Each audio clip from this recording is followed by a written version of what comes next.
All right, we're back, guys. We're back. We just had a little technical error. Make sure you got enough bandwidth. You know what I mean? That's right. That's right. Someone on ESPN asked the commissioner that too, and he was like, "I don't know."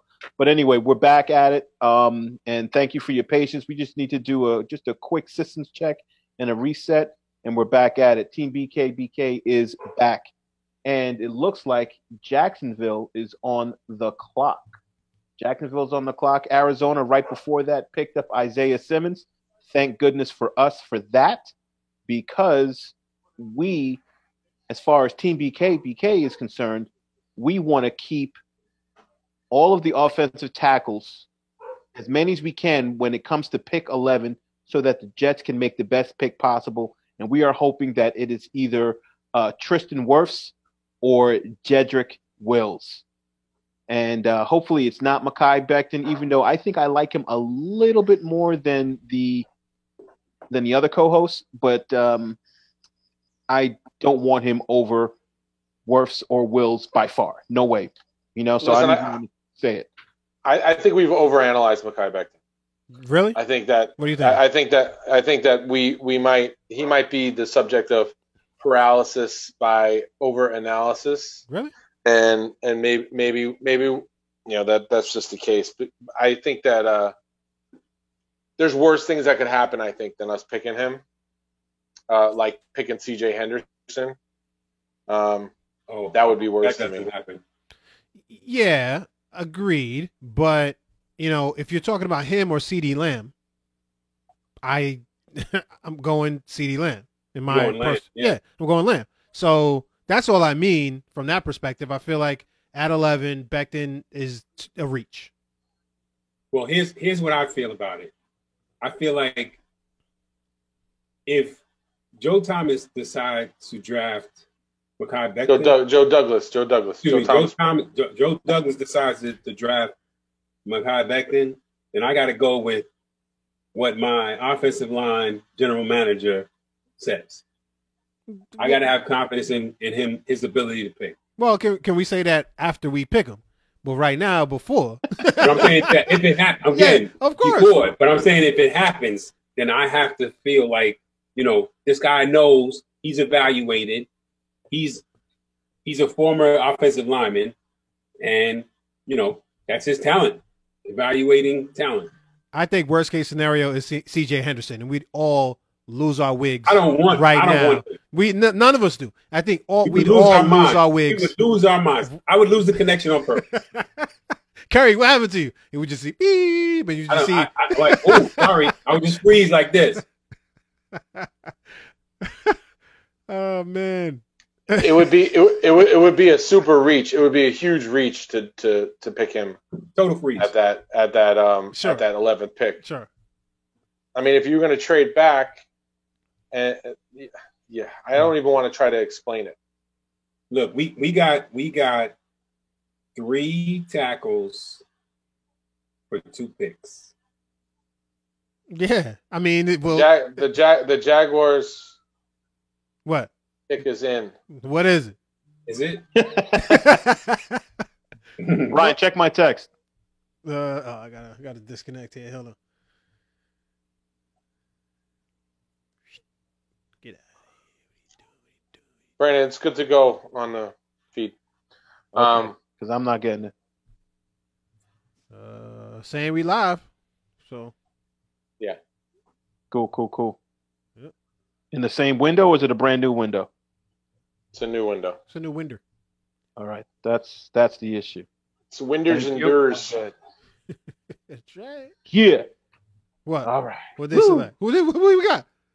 Don't scare me like this. This whole Corona technology is throwing the kid off. It's like butter, baby. It's like butter. I think Jacksonville has Wills, and then come on, man. Don't say that, bro. And that's what happens. And then Cleveland has Wirfs, and then we get Mekhi. Oh, come on, man. Don't say that. I don't hear that. Come on, Jags. Select. Yeah, I don't want you being that right. Gee whiz. Dag. So who do the Jags need? They need an O-line. They need an O-line. Maybe a QB. They're not going to bring up Love. Unless they love this high would be very, very out of it would be the mock universe. Yes, I haven't seen him mocked in the top 10 anywhere. They could pick that dude, that pass rusher, since they're trying to potentially get rid of. I can't even pronounce these dudes' names, but I love them. These Nigerian names. All right, here comes the commissioner. Who's the Jags' number one receiver? True Kyle. No, what's your man? You had him on your fantasy team, B. C.J. Henderson has been picked by the Jaguars cornerback. Oh, woo! Yes. All right. Yes. Let others make the mistakes. Yes. We can only control what we can control. Yes. Wow. Yes. And please pick Cleveland, please. Oh yeah, Cleveland. Gosh. Back there is like big dudes. Let's go. I can't. There's a saying, may man's reach not exceed his grasp. That reach just exceeded any grasp. That oh my God, that's a reach. Yeah, baby. Yeah. Let's go. I'm peeking. Did any of you guys have that mock at any time? We're not tweaking. Go ahead, Kyle. What was that? Did any of you guys do a mock draft in which C.J. Henderson was picked in the top 10? No. Yes, I did. No. From a simulator? Yes. From the simulator, not by me, but yes. And who was the team that picked him? Do you remember? It was automated simulator. So you ain't paying attention. I questioned it clearly. It was from the Pro Football Network, and it happened a couple times. Actually, I got PFN choosing him as the number 3 pick. What? Over Okudah. Oh, come on, man. Actually, who was picking them more than not was the Cleveland Browns, and I was like, no, I'm resetting this because this is not going to happen, and I don't want my head to get all messed up. It was a lot. Don't get me wrong. He's not a bad player. Hey, Browns pick is in. Yeah, that's quick. Wow, that's offensive tackle. Come on, guys, let's wish him to pick Becton. We gotta wish him to pick Becton.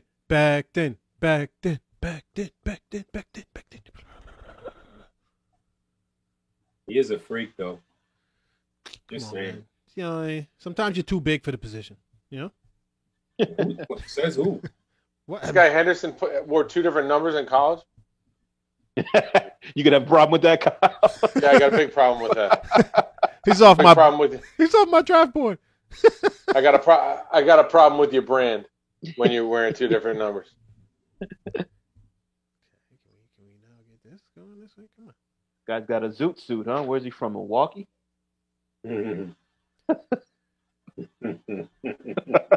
Sorry.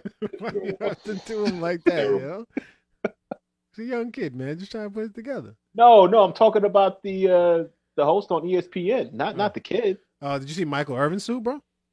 Well, that goes without saying. You know that's you talking about Trey Wingo? Trey Wingo, yeah. Trey Boogie? Yeah, Trey got a lot of patterns. He got a pattern on the shirt. He got stripes on the tie, and then stripes on. I would never combo. Let's go. What happened? What are you clapping? What happened? The pick is in. I don't see anything. Oh, dang, man! What are you clapping? Funny. Y'all are funny. Don't get me all excited, Kevin's bro. Stefanski. Huh? All right, here it is. Commission's up. Oh no! Come on, right, Becton. Here we go. Doing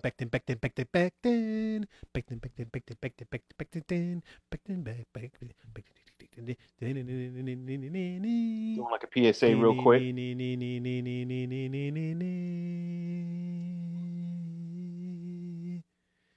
Or Wills for that matter, 10th pick. Not Wirfs. Round select. Not Wirfs. Jedrick Wills. Good. Wirfs. Let's go, baby. Let's go, baby. Let's go, baby. Let's go. Get worse. Let's get worse. All right. They got Wills? Oh, please don't pick up. Please don't get back. Please. I think we got to. Whoever he picks here, whether he picked there, you got to have confidence in the GM. You can question it. Kyle, let me hear you because you got something to say. You got to be ready for this to be a Mekhi Becton pick right now. Why? However, I'm going to predict that it's Wirfs because he's from the University of Iowa, Kirk Ferentz, Belichick tree. If I'm Ozzie Newsome, I'm looking at Wirfs, and I'm saying it's a better idea. Becton is more of a project. He's going to pick Wirfs. He's going to pick him. I'm willing it to happen right now. I'm praying. I mean, and it fits the flexibility piece because he can play guard too. That was the reason I liked him all along. Absolutely. He could be a Hall of Fame guard. If right. Fant is and you have somebody play right tackle, right? Let me ask you this: if you say we pick Wirfs right now, he plays guard. I mean, he plays right tackle. He slots in at right tackle immediately. Absolutely. Sure. Absolutely. Yeah. Or you could try him out. You could try him out in camp, right? I mean, you got 3 tackles there, and you just let him play it out and see where he ends up. He could end up left, and you move your man to right. Here's what I think. Surprised if they didn't want to move Agoda maybe to guard too. I've got a little bit more confidence now. I really do think that the Jets, with 4 minutes and 50 seconds left, that they are going to pick Tristan Wirfs, and here's why. Why? The reason why I think is because look at what our general manager has brought to the offensive line department right now. These guys are pretty athletic for their positions. Guards, tackle, the guy out of Seattle, very athletic, and we need to fit that moniker. We saw Tristan Wirfs. Not only did he play exceptionally well in college, to us, he's our number 1 ranked guy. And what made him the number 1 ranked, not just his play, but basically he put the stamp on it with his combine workout. He ran a 4.85. He's jumping through the ceiling. This means that this man can pull counter trays, this and that, screens, all that sort of stuff, and can really just allow Gase's offense, even though I'm highly critical of it, but at least give him every opportunity to let this offense breathe, whereas before he was held back by Shell, where he was held back by Winters, people like that. So if you look at what we've grouped together now, and to bring in Mekhi Becton, I mean, he's athletic, but he's athletic for 368 pounds. Well, I'd rather be athletic for 315 pounds. Yeah. You see what I'm saying? Yeah. Mekhi Becton does not play guard in the NFL at any point in time. Not at all. Exactly, Kyle. And listen, he's a couple of donuts away from 400 pounds. Yeah. Let's talk about that too. So. Yep. And the weed. Yep. Yeah. Well, I thought that wasn't a big deal, Kyle. Now you're knocking him right before the pick. No, it isn't a big deal, except when you're comparing 2 people. Gotcha. Yeah. Gotcha. If you're comparing 2 people and they're equal, even, that's a negative. I don't know how much of a negative it is, but it's in the con category, I guess, for a general manager. One thing that's manager. bothering me, it's 2 minutes and 40 seconds left, and the pick is still not in. Don't tell me we got some IT issues, you know what I mean, at JD's house. Come on, man. Maybe make a phone call and tell him what the pick is. Exactly. They got to keep that line free, so I'm not trying to hear none of that. Maybe somebody's coming up to get a receiver, like right behind them. And we trade back 1 or 2 and if we trade back 2, then you're not getting worse at that. No, you're not getting Mekhi Becton. Because Tampa's going to pick him because they want to protect Kyle Brady. If you trade back 1, Kyle Brady. If you trade back 1 to the Raiders, I'm all over the place. I'm sorry, man. That means somebody else is somebody else is competing with the Raiders to come up for a receiver. So that could be Tampa Bay. No, Tampa wants an offensive tackle, man. I would not make a deal with Tampa. What do we say in the beginning though? You're either finishing out.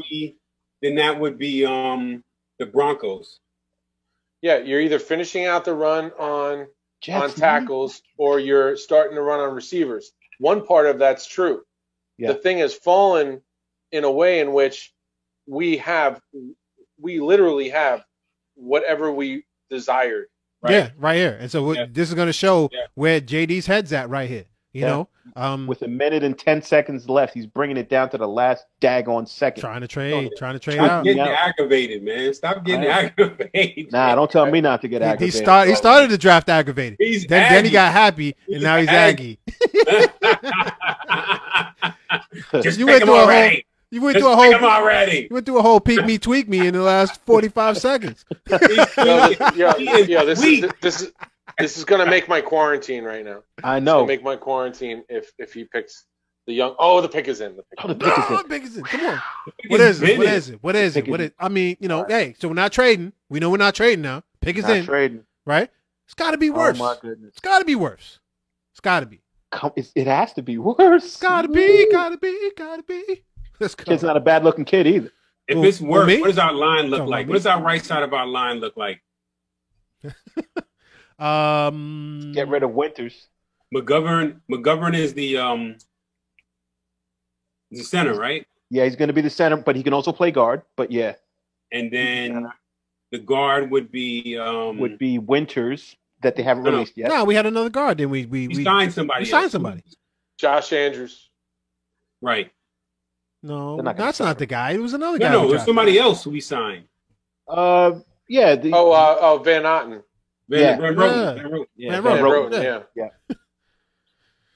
So some analysts we are, huh? I think. Yeah, you know what it is? I think our heads are a mess right now because the Jets are on the daggone clock. I'm like bugging out over here. Clock is up, man. We just waiting for the card to come in. Right. I'm saying, what? It's so leisurely. Michael Irvin, hurry all this up. Of course, Michael Irvin's suit is worse than Trey Wingo's. I know. I brought that up earlier. Why are we looking at Adam Gase? Oh my god. Yo, chill on my boy Adam Gase. Why is he your boy? What's going on with that? Because nobody else.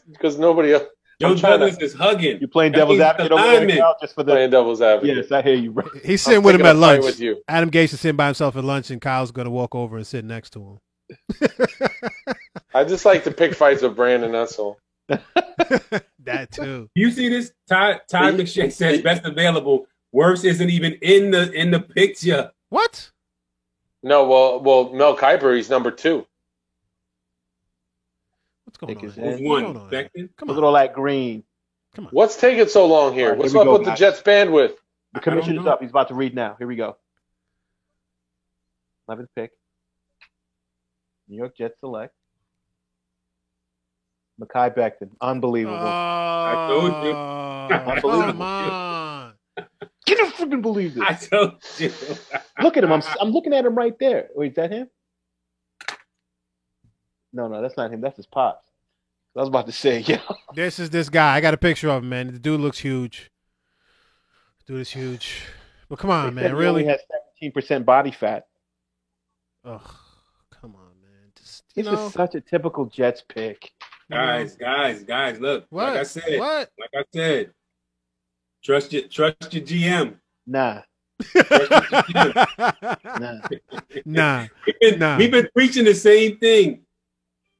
Trust your GM. We've been preaching the same thing the entire. I can't. Especially during the free agency period. I've been trying to prepare you guys for this. So what does it say? What does this say? So Becton has a rare combination of size, length, and speed. He has experience lining up at left and right tackle. He has the power to move down linemen off the ball and erase linebackers climbing to the second level in the run game. Becton has the frame and athletic ability to develop into an elite pass blocker. He has heavy hands and knocks defenders off balance when he lands his punch. That is the pre-draft analysis. All right, we'll read the cons. I did, it just popped up here. I got to read something else then. I got to look it up. Look, he's a good football player. I just think he has more bust potential than anybody else. Yeah, I'm going to say the same thing I've always been saying, and I think that we left a better player on. I think we're all in agreement. I think we're all in agreement with that. We left a couple. So it's not just that you left Wirfs out there. You got CeeDee Lamb. You had your choice of wide receivers, and you left them there and Wirfs, who could again play right tackle, maybe left tackle, guard. Just very versatile as far as athletic. Just everything that you would want from an O-lineman, and we left them. Pick Becton, who is it's high risk, high reward. So that's kind of where you're at. I mean, if you hit on him, the dude is a beast, and nobody's gonna get past him, right? You put him at left tackle, hopefully that's where he ends up, because I can't imagine him being a 6'7", 360-pound right tackle. He's got to be left at this point in time, and maybe he's there for the next 15 years, and all pro for 12. I don't know. I feel like Joe Douglas is happy right now because the guy that he liked the most fell to him. So yes, hugging up his kids and stuff in his den. So I'm sure it may not be the guy that we like the most, but it's the guy that he likes the most. And we're a bunch of fans on a Zoom call. And why are you trying to knock us, bro? Why are you trying to knock us, man? You know what I'm saying? What's going on? Come on. I'm just saying. What? And Becton was the top of the four for Daniel Jeremiah also. So I disagreed with Daniel Jeremiah too, and that's the guy that I said is my number one go-to. So the pick is in, man. He's a member of our football team now. Roll solemn here, man. I've got people hitting me up saying they like the pick a lot. I still want to understand why Wirfs, who was the number one ranked offensive lineman, is still on the board. I mean, to me, he wasn't my number one ranked. It was Andrew Thomas. So that just my personal. Then I would have gone with Wirfs number 2. Then I would have gone with Wills number 3, and then Becton a far fourth. What I would definitely say is that there wasn't consistency amongst the pundits regarding who was the number one. Well, the ranking period. It was everybody had them 1 to 4, but it seemed like nobody had them 1 to 4 consistently. Nobody had the same thing, and a lot of people had Andrew Thomas falling all the way out, and he's the first one picked. Right, that's true. Yep. And you know what? Yes. Tampa Bay is going to end up picking Tristan Wirfs. I also think that I don't disagree with that. I think that NFL personnel people might be seeing Tristan Wirfs as a guard, and therefore not valuing him as high.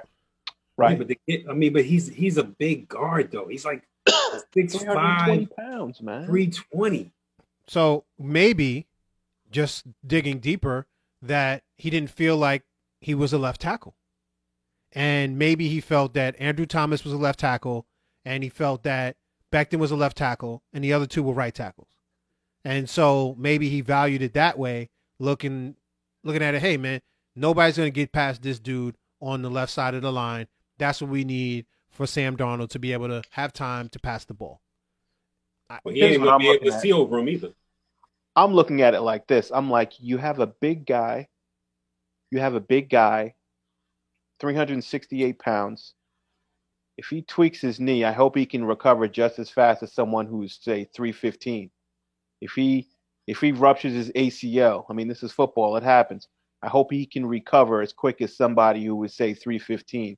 And Ruggs to the Raiders. Wow, first wide receiver taken. Okay. Ruggs, wow. So when you look at Becton, look at his combine numbers. I mean, that's let's look at the positive. I mean, he was the combine warrior. He already ran the 40 in 5.1 or something like that. 5.1 at 368 pounds. Yeah, that's pretty amazing. Yeah, and you saw him playing basketball. Yep. Exactly. With him and Fant, that's there's a lot of athleticism that we invested in on the line. Maybe we see Fant as the right tackle.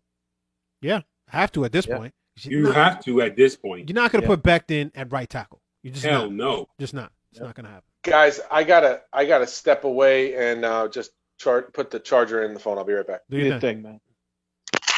Yeah, I mean, listen, I'll tell you, I hope Ruggs, because he doesn't have as many opportunities to get the numbers that one would like to see from the first receiver picked in a draft, and I would not have picked Ruggs over Judy. I definitely would not have picked him over Lamb.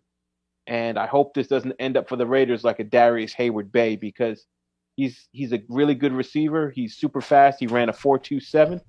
But I'm just like, you got to be kidding me, man. Like, you got to pick one of those other two guys over this guy. He doesn't run routes like them. He doesn't, he's not big bodied and jumping at the peak point of the throw to make the catches like, say, CeeDee Lamb. I would not have picked Ruggs with the 12th pick if I were the Raiders.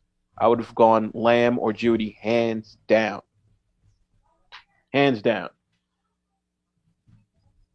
Yeah, I agree.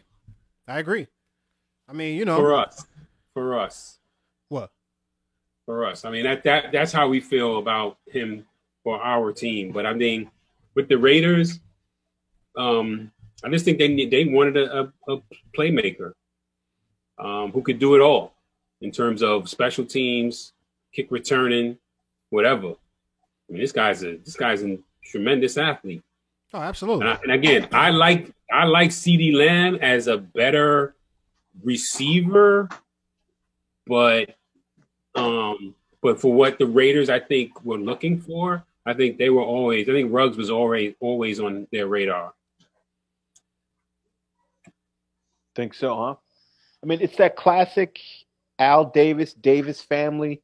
Oh, yeah. I'm talking about for the Raiders. Again, the Raiders. Absolutely. Not necessarily for somebody like the Jets or even the Giants for that matter. Yeah.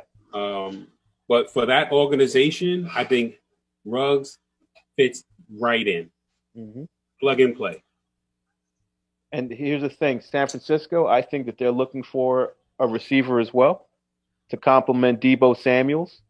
And they also lost Sanders in the free agency period. They're going to go with Jeudy or Lamb, hands down, San Francisco 49ers. And then after that, the Tampa Bay Buccaneers are going to pick the guy that we really wanted in Tristan Wirfs. And he's going to be protecting Tom Brady, and Tom Brady's going to have a great year with all those weapons. It's going to be New England South, Patriots South. That's what it's going to end up being. South.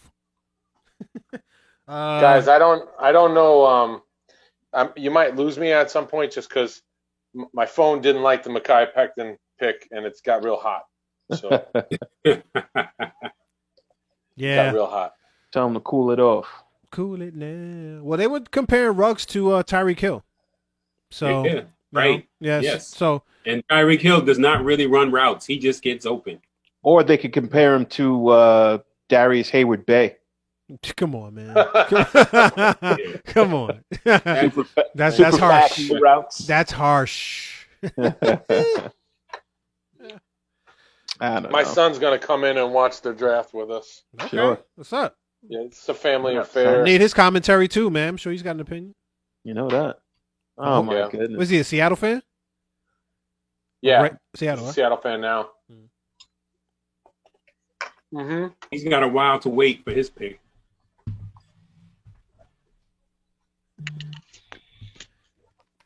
Kyle, stop eating. I'm about to get that text.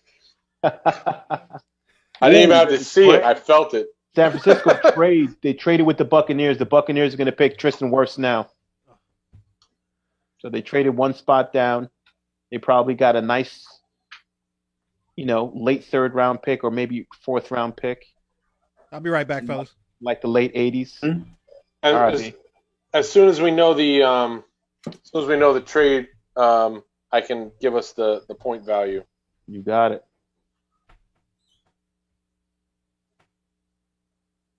So Tampa Bay is on the clock right now with the 13th pick. They're definitely picking Tristan Wirfs right now. Hands down. Where did they come from? What do you mean, where did they come from? Where did they trade up from? 14. So Tampa Bay was just one spot behind San Francisco. So why does it say 13 and 14? They didn't trade the 14th pick, I guess. Oh, wow. Good job. Good eyes, Kyle. So they're gonna pick Wirfs, and then they're gonna pick Jeudy. Wow. Tampa Bay's going. About to say something else. Oh my God. Bay's going in. Why not? You got a 42-year-old quarterback, right? Or they might go for another edge rusher. They've got a bunch of weapons. Bruce Arians. Check him out, sitting in his Florida room. Yeah, not a lot of people know that term, Brandon. The Florida room. Yeah, man. I love that. That's a thing. The Florida room. Or the Three Seasons room. Your dad, yeah. Or the Three Seasons room. I don't know the Three Seasons room. That's a Florida room if I've ever seen a Florida. Yes, that's a Florida room, right? Oh, boy. Here we go. Laszlo asked me last week. He goes, "Who are your two favorite NFL coaches of all time?" Of all time, great question, Laszlo. Yeah, he didn't ask me who the best one was. Favorites. He asked me who my two favorites were. Mm. Where do you guys land on that? I mean, I like Rex in terms of favorite. One of my favorites. When I look at it, it's like, who would I want to be coached by, and who would I get the most from, and who's like just a good dude that I could trust as well. I'm trying to think. You know what? Tony Dungy. He's one of them. I like him a lot. I like his character. He's a high character guy, and he wins. So you can do it with both high character and winning. So Tony Dungy's definitely right up there. I mean, you're thinking about it like you're a player and you're playing for him, or you're thinking about it like your favorite team and he's the coach and he's going to bring you a Super Bowl. I'm thinking I'm thinking. Well, I'm going to give you two. I'm thinking as a player and I'm playing for him. Tony Dungy, my favorite team, and wanting them to win. I love Rex Ryan, man. You know, so if I'm just from the outside looking at Coach Rex, there was nothing I wanted more than to see Rex win that championship, because he came to the Jets and gave the Jets an identity, a tough guy identity, which I happen to love. We had no identity other than losing beforehand. So I was like, let's bring it, Rex. So I love that. So I said Bill Parcells and John Madden. John Madden, huh? Yeah. Why John Madden? Because for me, I feel like I'm too young to really sit back. Like, the most I know about Madden is the video games, you know, and then reading old stuff about him as far as his coaching prowess is concerned. Well, also like your comfort with him as an analyst, and like I think that to me, like, knowing what needs to happen and how to adjust and things like that. And he also had that same, like, he was like Rex Ryan before Rex Ryan was Rex Ryan, with the Raiders. Hey, by the way, I'm sorry, brother. Tristan Wirfs has been picked with the 13th pick. And he's been picked. See, now I'm confused, because now San Francisco says San Francisco has the 14th. Yeah, they just didn't change it. That's what it was. Didn't change it. Okay, cool. Right. So Tristan Wirfs is officially the 13th pick in the draft by the Tampa Bay Buccaneers.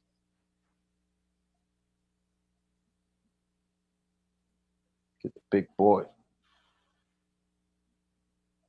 Yep. Wow. Looks like we lost Kyle. Got enough bandwidth. Look at this kid in the Iowa gym jacking it up. No, you didn't lose me. I'm just eating my food and not chomping on the. There you go, bro. Appreciate you. Check out these clean jerks. Look at this. Ooh, he getting fired up. Check him out. This guy Tristan Wirfs is ridiculous. Jumping out of the pool. This is what I'm talking about. Like, I wanted this athlete. Anyway, yep.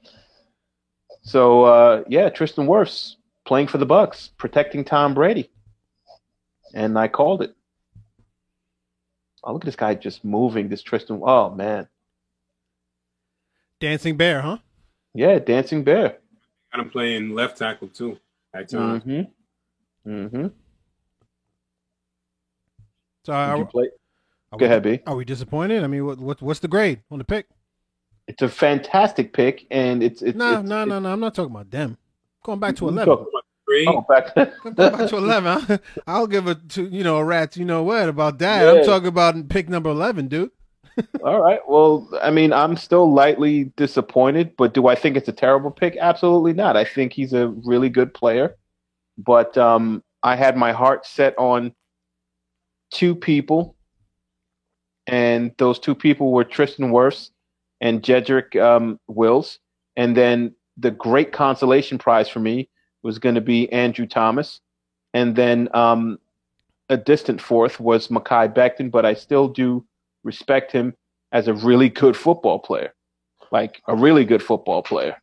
I feel the same exact way I did last year.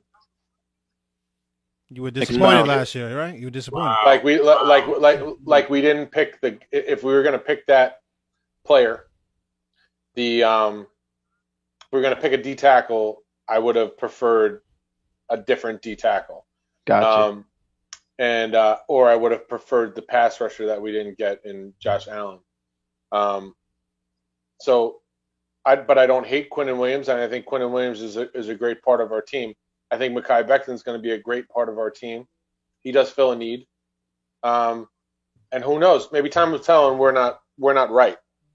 So yeah. Well, that's what we can hope for, right? Or maybe we're both right. And they both turn out to be good players, just in different ways. Yeah, I do think Tristan Wirfs is gonna end his career as a guard. I don't think he ends his career as a tackle. That means he's gonna make less money. They've got it all plotted out. He'll have significant impact. That sure will.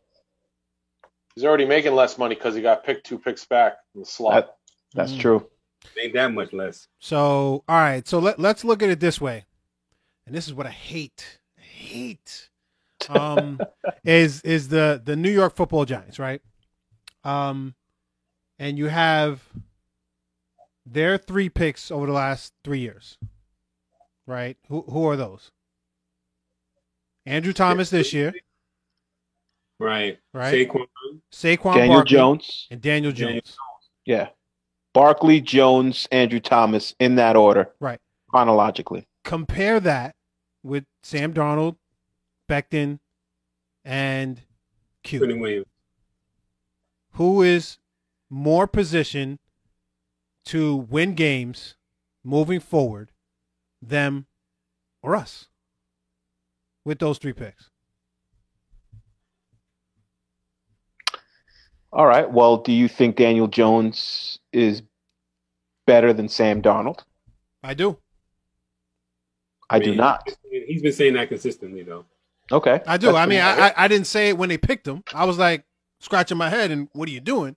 But what I saw on the field, his best games have been better than anything I've ever seen from Sam Darnold so far in 2 years in the 1 year he's been on the field. I can only tell you what's on the field.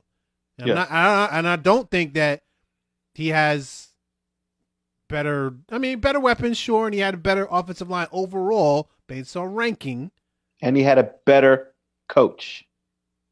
That's debatable. It's debatable. Not to me. What? That's debatable. I don't think it's debatable. And you think he had a better coach? I don't think he had a better coach. I don't necessarily. I mean, we had a terrible coach. I'm not saying that, but they were 5-11, and the coach got fired. So I can't necessarily say it was better. Yeah, but I'm talking about I should say a better offensive coach. Yes, and to piggyback off of what Kerry was saying, look at the offensive coaching who basically got Barkley going to have like a Pro Bowl type season. When we have one of the best backs in modern history in Le'Veon Bell, and we couldn't do a daggone thing with him. We couldn't scheme something up for him, either receiving or running. Dude, that doesn't have anything to do with coaching. We had the worst offensive line in the league, bar none. There was nobody behind us on the bus, right? A third string quarterback for 4 games. So, well, I mean, let's take those 4 games out. Just talk about when Sam Darnold was in. I mean, and then again, offensive line stirs the drink. If you have no offensive line, you can't run and you can't pass. It really limits what you could do at the end of the day. So, and maybe that's a nod for Sam Darnold overall, but again, I just when you look at those 3 picks, and that's what I hate about the Giants. It's like, okay, this guy's gonna come in, and then he's setting up the franchise. You got your left tackle, you got a superstar running back, and you got a pretty darn good QB going into a second year, who I think has outperformed the player that we have that's 2 years in. Just my opinion. I think the reason why you give the nod to the Giants is Quinnen Williams, not Sam Darnold. Well, it's okay. Well, we have to see where Thomas and Becton end up, right? But right. Let's call Thomas and Becton a push because they're both. There's no body of work. Well, I can't look at it a push. There is a body of work that we've been studying for the last 6 months. So I can't. To me, it's not a push. But there was also 8 picks between as a Jet or as a Giant. You can't compare the 3 of them when 2 of them, or 1 on each side, hasn't played a snap yet for their team. Okay, so I mean, if fair. That's fair. You're basing it on performance, right? Yeah. Well, I mean, you can only go with the performance that you've seen so far. I mean, it's not like we haven't seen these guys on tape. We've been watching them so we have a ranking. It's just about with the tape that we've watched them that doesn't involve the teams that they're going to end up playing for. So I think that's not a very fair comparison. If you're going to compare apples and apples, then I would just say, Quinnen and Darnold and Saquon and the Giants quarterback. And Daniel Jones, yeah. Well, and if you're comparing those 2 things, the Giants got the nod because of Quinnen Williams. Yeah. Not because of these tackles that we just. I disagree. Kyle, to your point, you left last year's draft feeling like what?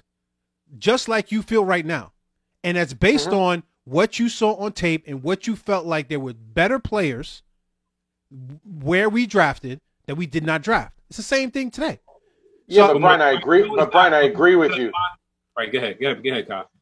Yeah, I'm agreeing with you, Brian. I'm not disagreeing.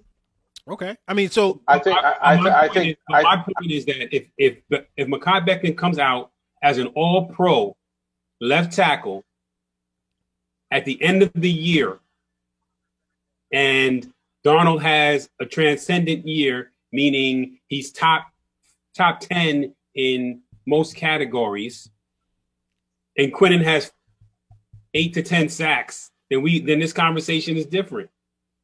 Well, yeah, if he ends up as Tom Brady and we, Warren Sapp and what I'm saying is that if you're going to include those 2 tackles, you got to wait until the end of the year to have that conversation. By the way, just to let you know, defensive tackle Javon Kinlaw was just selected by the San Francisco 49ers. The Denver Broncos are on the clock. Yeah. Do we have do you have details on the trade? I do not have any details on the trade as of yet. I mean, listen, what we do here is we talk about players and especially pre-draft, right? Because they haven't played an NFL snap. So all we can do is say, in me personally, we had them ranked. I had Andrew Thomas ranked number 1. I had Becton ranked number 4. There's nothing that has changed between now and the time that we made these picks.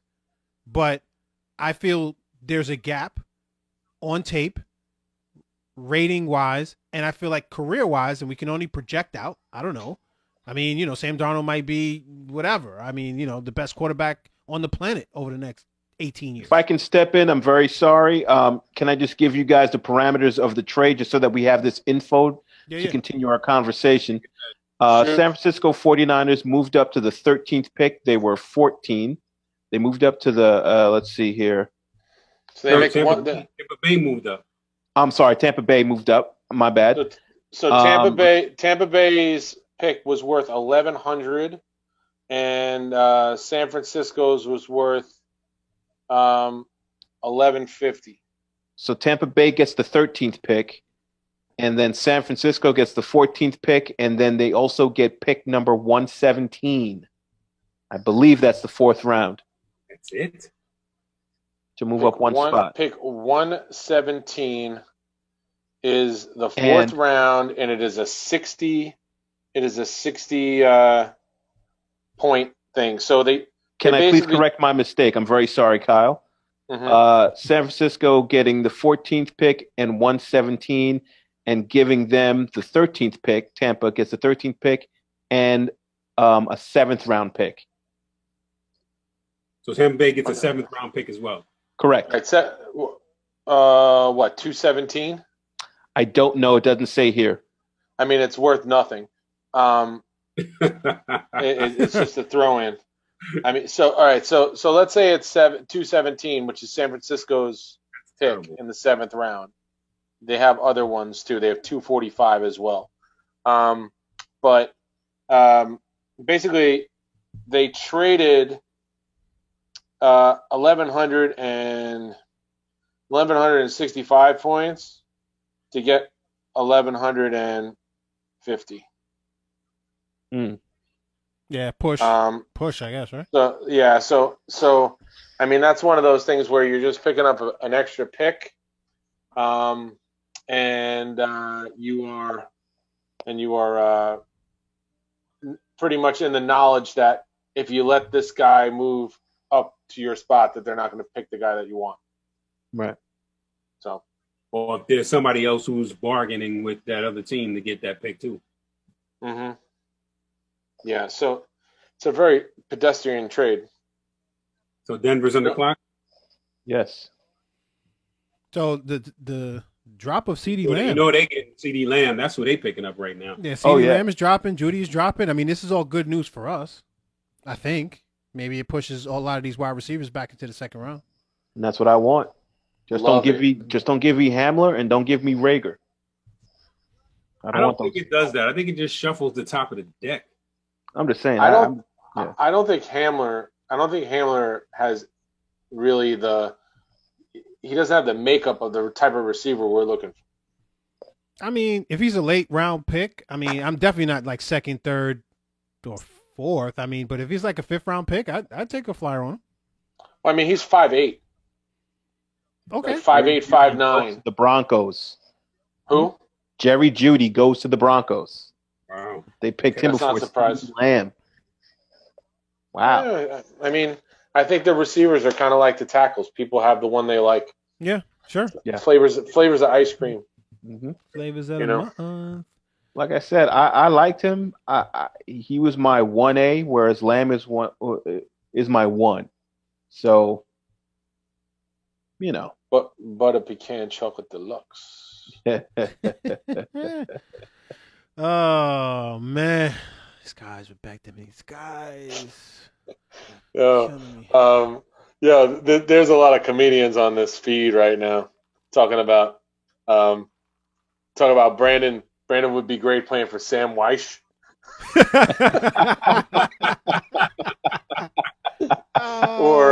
or Dick Vermeil. And Al wants to see me play for Mike Vrabel. Which you look like a Vrabel guy. You got the Vrabel mustache, right? I think I might be older than Vrabel, so yeah, I think that maybe we coach together or play together. I don't know if he coaches me.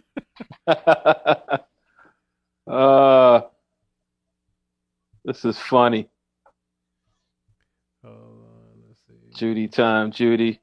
So where's that saying that? Oh, I see it. Thanks a lot, Al. Funny. Listen, Al, you couldn't even play for Coach Carroll, so you need to stop. All right, so you want to hear some more about Becton? Some more reviews on him?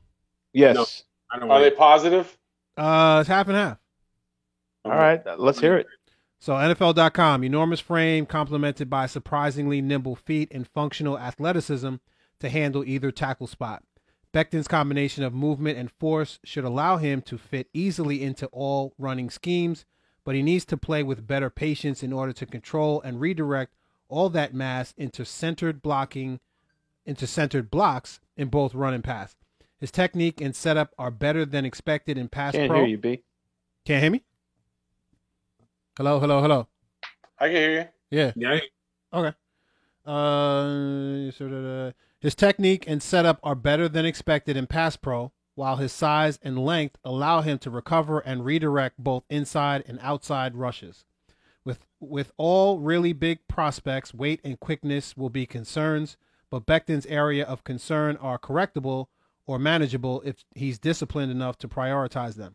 He has the potential to be a good starter on either side, but the weight creates an obvious low floor scenario. Can I jump in with one of the pre-draft reviews as well, Brian? Sure. Mine's short. It's not that big. It's from a mock from a couple days ago that had the Jets picking Mekhi Becton, and it said, "This is a big win for New York. The Jets stand firm and still land Mekhi Becton. It's a dream scenario." And that's from none other. That's from none other than Kyle Krabs from Pro Football Network. That's almost like a wait for it, wait, boom. So I know that you're real amped up about that. He's on top of it right now. Brandon's like overexcited. Krabs. Oh my God, yes. A dream scenario. I'm going to change my whole philosophical approach to analyzing football players because of Kyle McKenna Krabs. No, he has to change his first name. Get out of here. Get in the bathroom. Get in the bathroom, yeah. Oh, man. Don't look at me. Don't look at me. If you're Atlanta here, do you pick up a receiver? They got a running back for the cheap, right? They want a cornerback in the worst way, a corner. But is it who's next up for them? Gladney. If they're going to pick a corner, it's going to be Gladney or Terrell. I'd say they should pick Terrell over Gladney. What about the LSU cornerback?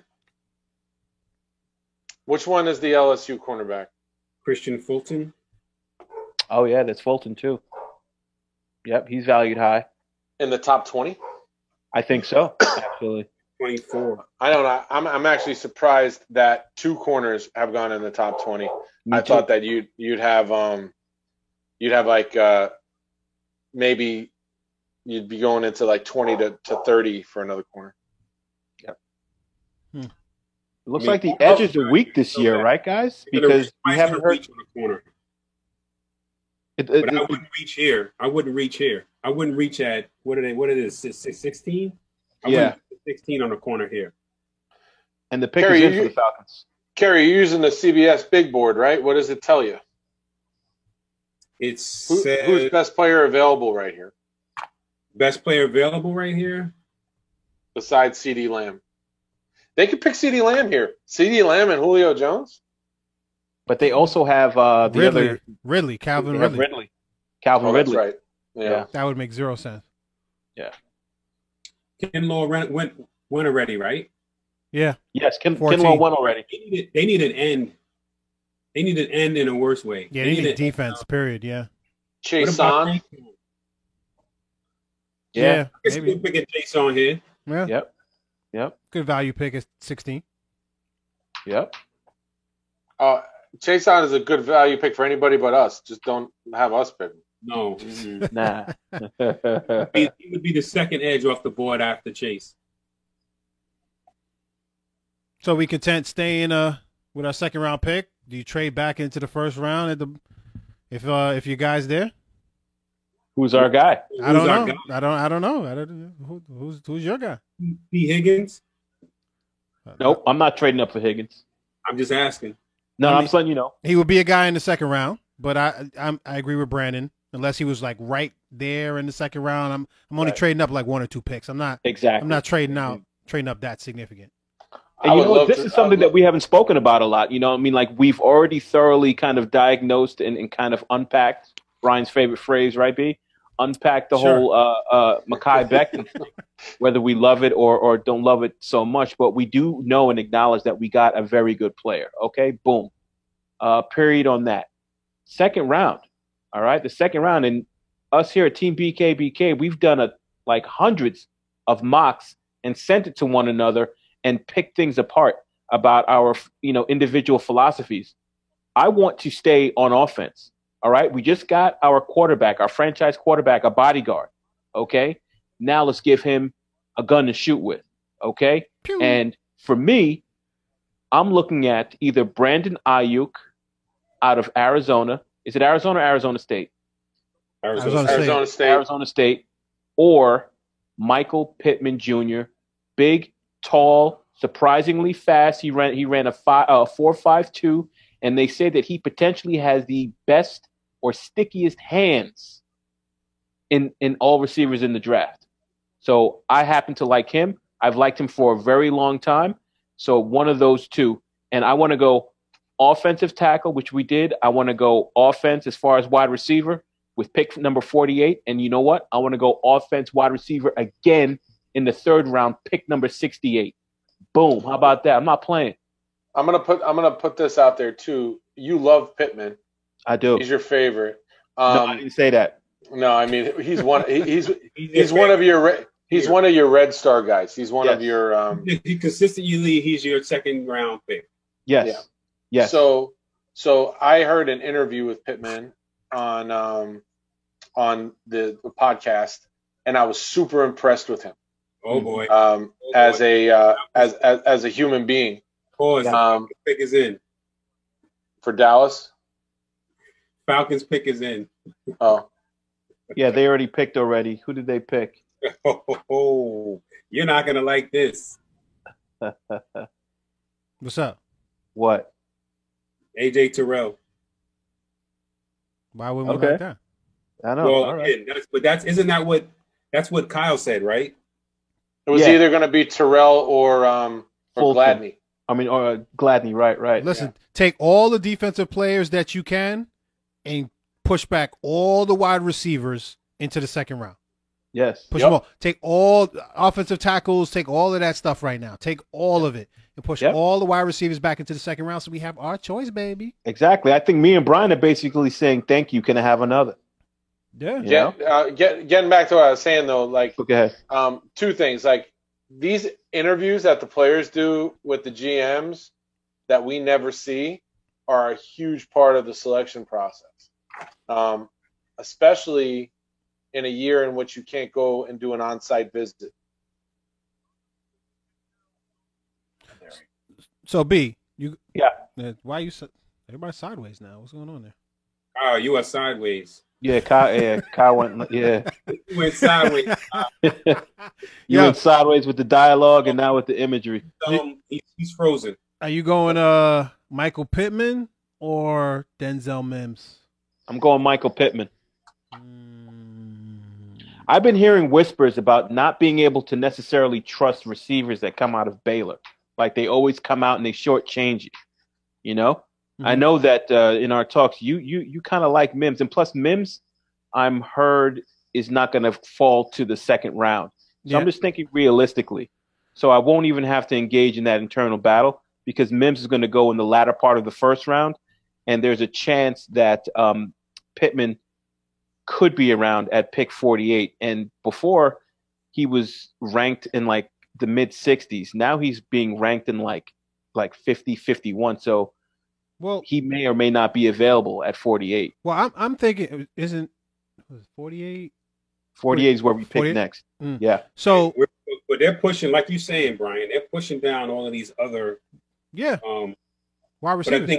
I think it's still shuffling the top of the deck. I don't think it's necessarily gonna because they I think the lower round teams are going to determine that there's value there at a best player available type evaluation. So when you think about it though, and again, everybody starts to think the same thing because the NFL is a copycat league in that regard. If I can get a wide receiver, because there are so many of them that are ranked this high, if I can wait on it and still get a good one, why wouldn't I go after a need that is still ranked high, but then when I get to the second or third round, or maybe even fourth, I can still grab a very, very good wide receiver. And what we might be seeing, and this is interesting, right? Because you had Justin Jefferson that was probably supposed to be picked in this range because he was second round grade and they got moved into like the middle of the first.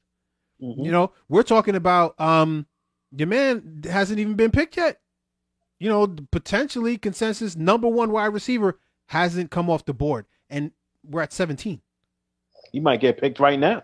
Might or might not. You know, I don't know. Dallas could pick him. Oh, you know what? Lamb hasn't even been picked. He's going to Dallas. That's what I'm saying. Lamb hasn't been picked yet. But if he gets picked at 17, that says something.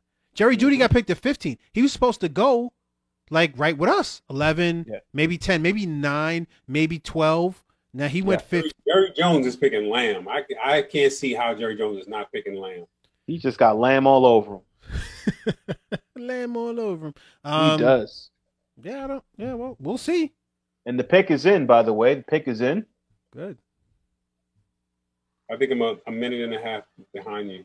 It's funny. We keep saying Jones, but McCarthy's the head coach, you know? So you can tell the identity of the Cowboys is entirely Jerry Jones. Oh, absolutely. You know that. And not a Super Bowl winning head coach. You know that. Look at that room that he's in. He looks like he's on his yacht on one of the sub-levels.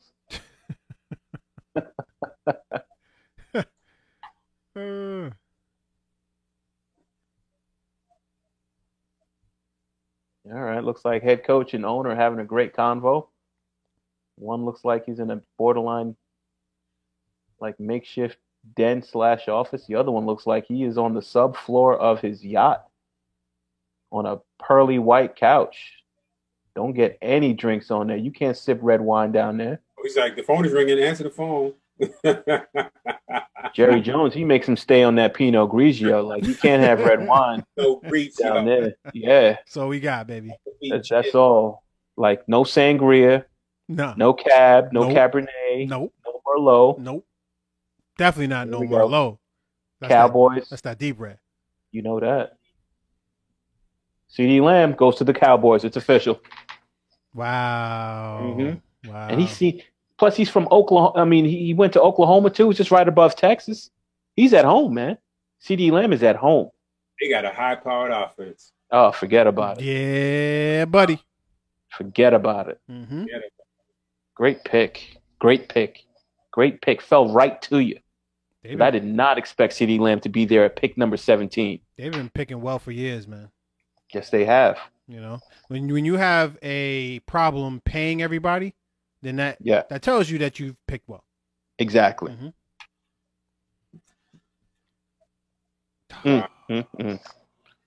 Oh, guess who's back in the first round? I mean, they were always there, but guess who's back again? They're rearing their ugly heads. The Miami Dolphins. Sure. They're going to end up being our rivals, guys. They're going to end up being our big-time rivals once again, as if we're back in like the latter part of the 80s. We got to catch up with them at this point. Sheesh. You know what? Miami Dolphins, they're going to pick an offensive tackle.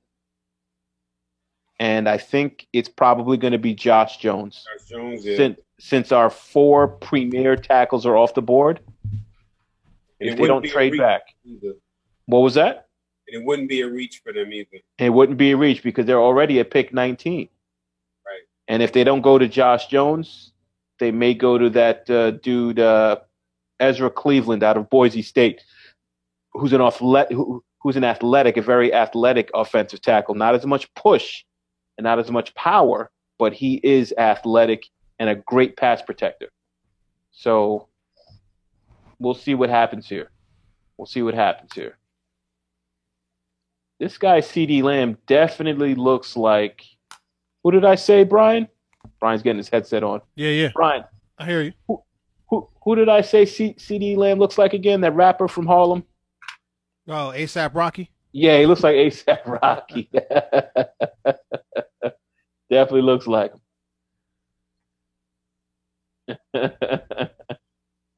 Wow. Oh, I gotta let him in. All right. I got you, Kyle. Michael Irvin's back on. 5 minutes and 20 seconds left on the ticker. The Miami Dolphins are still twiddling their thumbs at pick 18. We'll see what they do. I think that they're going to go with an offensive tackle. You know? Yo, what up? Is that Kyle? Yeah. Yeah, I hear you, but I can't see you, my brother. Coming. Hold up, I'm coming. Yeah. I see the New York Knicks logo just popped up. You trying to incorporate a different background? So Kerry, so who do you want in this second round at pick number 48? Like, what are you envisioning? Again, I want a receiver. Yes, I'd like a receiver in the second round. I think realistically, yeah, I'm not as high on Pittman as you are. Okay. So, I was hoping that maybe Rager would be there. Really? But, I don't like Rager nearly as much as I like Pittman. Same here, man. I really want I want somebody who's quick in space. We already have Crowder for that. Again, so when I say quick in space, Crowder, yeah, and when he's dragging across the field, but he's not making people miss. Not at all. I want somebody who can make people miss. Okay. And I see Rager as that. And Brandon Ayuk out of Arizona State has that ability to make people miss, run after the catch, explosive, and he returns kicks as well. So he's multifaceted. I don't see him getting out of the first round, though. And I certainly don't see him coming out at 40. At 48. Maybe at 48? Yeah. Right. 48, that's what we have. 48. His stock has risen as of literally within a week. I was doing mocks and he was there all the time, and then it just started going up like he was hit or miss. And then now I'm seeing he may not even get out of the first round. I'm like, oh my goodness. So I like him. I can see realistically, Rager, if you keep pushing down these receivers, but again, like I said, the part of it is nobody thought that CeeDee Lamb was going to go 17, right? But again, it's just shuffling the top of the deck. Where do you see Justin Jefferson going? Where do you see Ayuk going? I still see them still going in the first round. Got you. But again, I could see Jalen Rager maybe being available at 48. But I wouldn't pick Michael Pittman at 48. Oh, I totally would. I want that red zone threat, make things easier for my quarterback. We already have Crowder as well, who can be that smaller slot guy who I believe can make people miss. I mean, I don't see where you guys are seeing that. And then he can be our red zone threat and just our big, tall receiver, just in general, who has sticky hands and catches everything. First down, and first down. I want to hear all that. Like a Keyshawn or something like that? Yeah, give me that key. Give me all of that. I want to balance it out. I want a Keyshawn, and I want an explosive guy who can just take off. And that's why I keep pairing Pittman and Brandon Ayuk. And if I can't get Pittman, my plan B is the dude I put y'all on to, Chase Claypool. And they're even saying but I agree with you, but I feel like Chase Claypool would be my guy in the third round. That could do those things that you're talking about, being that dude who will, come across the middle, being a big target, or being that dude that will catch the ball in the red zone, being a tough matchup, along with our tight ends, along with the two tight ends that we have. I hear you. And he would be my plan B because my plan A has a lot more reps. Pittman caught over 100 balls and had well over 1,000 yards, so he's got more reps. Whereas, at Notre Dame, Claypool didn't have the opportunity to see the ball nearly as much as Pittman Jr. And plus, you have the pedigree. Remember, this is the son of former NFL and Super Bowl winning running back Pittman, and he played for the Buccaneers. I guess they do have the same last name. Is that his name, Pittman? I would hope so. Okay. Michael Pittman. Michael Pittman. And he's Michael Pittman Jr. Yes. His name escapes me right now. Pittman, exactly. Senior and junior. Hey, Kyle, why don't you turn your camera on for us, man? I'm having some video issues right now. You got it. So. All right, the Dolphins pick is in. Stand by. Here we go. Brian Flores. Pick number 18. I love that guy.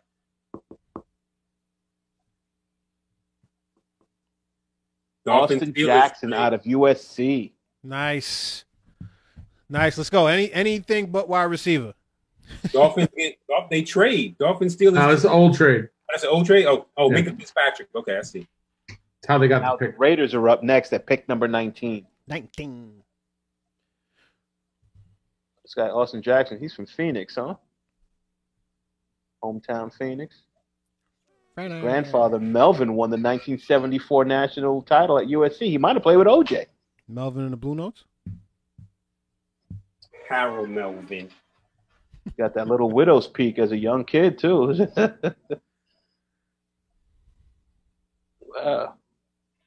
Wow. Austin Jackson. Mm-hmm. That's nice. Sweet. He donated bone marrow to, I think, his sister or someone. How sweet was that? That's a little bit of a reach, though. That's dope. I think it's a reach too. I don't think he's better than Josh Jones. Well, that's some of the things that we heard is that people who want to get offensive tackles in the second half of the first round are going to have to reach for them because they're going to go. So that's an example of a reach. Yeah, that's an example of a reach. So I think that that's going to help us overall, man. Push some of these wide receivers down, baby. Damn, baby. Damn. Yeah, man. Yeah. That. 6'4" and 7/8. Melvin Jackson's grandfather played in the O-line for the NFL for 4 years, and he won a championship at USC. That's hot. All right. Okay. True.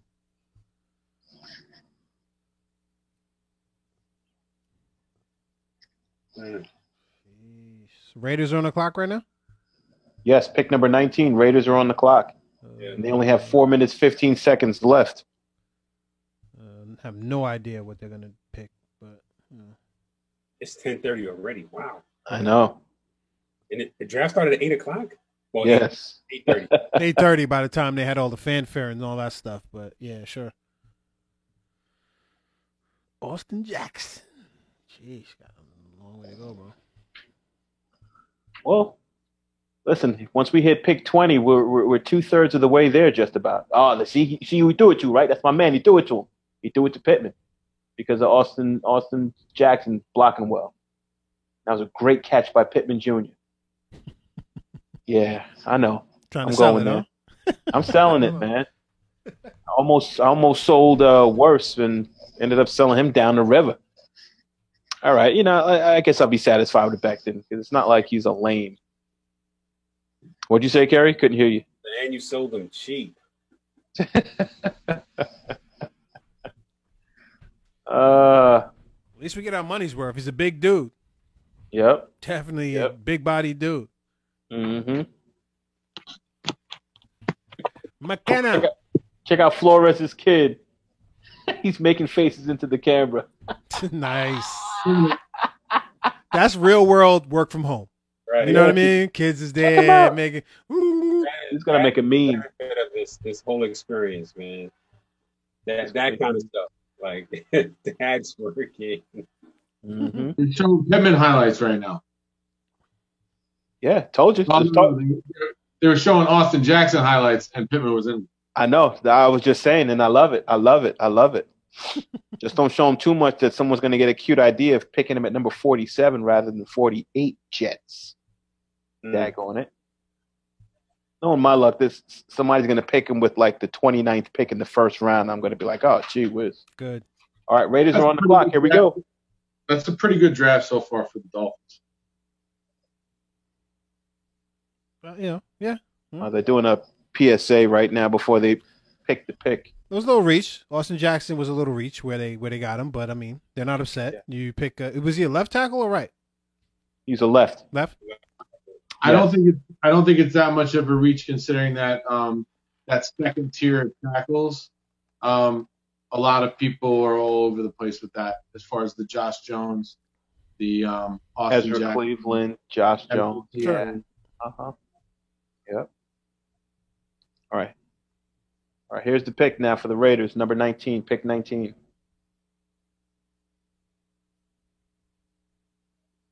Where do you think they're going here? Pass rusher? Damon Arnett. He went so incredibly high. I was picking him at he was ranked number 85 in my mock. He's a cornerback out of Ohio State, the other cornerback on the opposite side of Jeff Okudah. Wow. Wow. Who picked him? He just got paid. The Raiders. Yep. Just got paid. Friday, Thursday. And he was always making my team, too, because I was like, how did he make it here to the third round? I'm picking him. Because the write-up about him was like, he's just incredibly, incredibly good. I was like, sure, I'm taking him. Keep it going, baby. Uh-huh.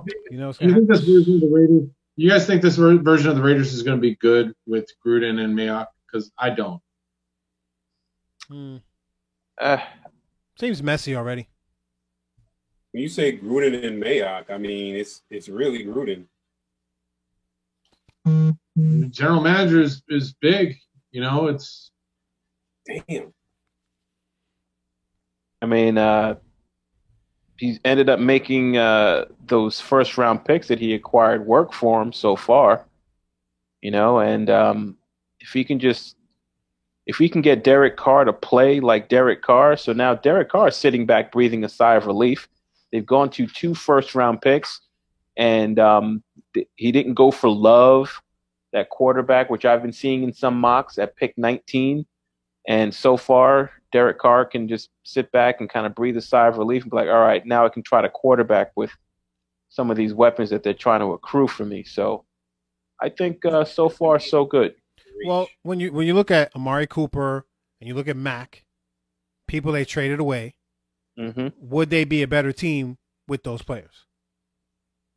Of course. Right now, okay. So then now, who are the players that they acquired in their stead now? I mean, just refresh my memory. Huh? Antonio Brown, complete bust. Sure. Yep. They had that safety that they picked that didn't work out.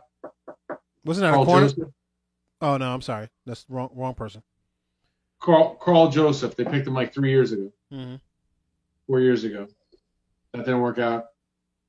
I guess that's not Mayock though. Hey, gentlemen, I got to step away. Just give me 3 minutes. I'll be right back. Yeah, I see what's going to happen, man. It's going to be a run on wide receivers tomorrow, early second round. I'll be right back, fellas. Yeah. Bio break. Yep. Are we I'll be right back. doing the whole first round again? Huh? It's already 8 o'clock, 7:30 over here. 10:30 over there. Are they going to go time limit? Or are they going to go all first round? It's all first round. Okay. We got another 12 picks. I think this is a huge reach. Which? This Arnett pick. I think so too. Oh, absolutely. Who's your top wide receiver in the second round, Kyle? Who do I think will be available, or who do I think is the top wide receiver right now? No, in the second round.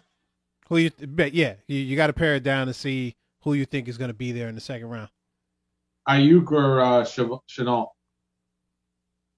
I think Ayuk is gone. Think it's a first round pick? I don't think so. There hasn't been a receiver that has gone yet that was completely unexpected.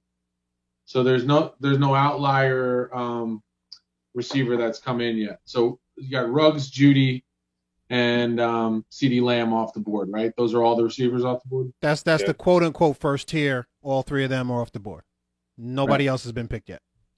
Did anybody else have any other receivers in their first tier that's like a number 4 in the first tier? Justin Jefferson for me. Justin Jefferson. Yeah. I say he was the top of the second tier. I wouldn't say he was first tier for me. But my first tier didn't include Ruggs either. So he would have been first of the second tier, Justin Jefferson. Yeah, I mean, we've had so much time in between when we started talking about this and today that I have to always go back and look and see what my tiers were because I don't remember. Yeah. I guess it won't matter, right? I mean, because the board is going to predict what ends up being there. Yeah, like I'm not like super high on T. Higgins. I would much rather have a Justin Jefferson or an Ayuk than T. Higgins, but T. Higgins is in that second tier. Shenault is, I think, a dynamic playmaker. Brandon brought some stuff up with Shenault that I didn't realize earlier that he has an injury history. Yep. That's a little bit definitely has an injury history. But it's football. You play for a long time, you get injured. Well, play the way he plays, you're gonna get injured. He's run after catch, plays violently. It's funny. It's funny that you say that because those people that have the most like fast twitch, like explosiveness like that, are the ones that get injured the most. Yeah, definitely. Ayuk probably is in that too. Totally opposite of that don't play fast enough wind up. Guys that play scared, they get hurt too. Mm-hmm. It's kind of the two ends of the spectrum. Because to me, Shenault is almost similar to on the Jets now. Yeah. In terms of that violent run style, run through you if he has to, could juke you a little bit. Yeah. And, to your point, oft injured. Yeah. But like I said, for me, if it's the second round and there's a realistic from a realistic aspect, it's Reagor. I could see Reagor being there at 48. Can we pull up some highlights of Reagor and present them on screen? Did that not work that well when we tried to do it last time? I don't know if it worked well enough. I got to be convinced on Reagor. He is just not in my mix. But yeah, he's more of a third or fourth round guy for me.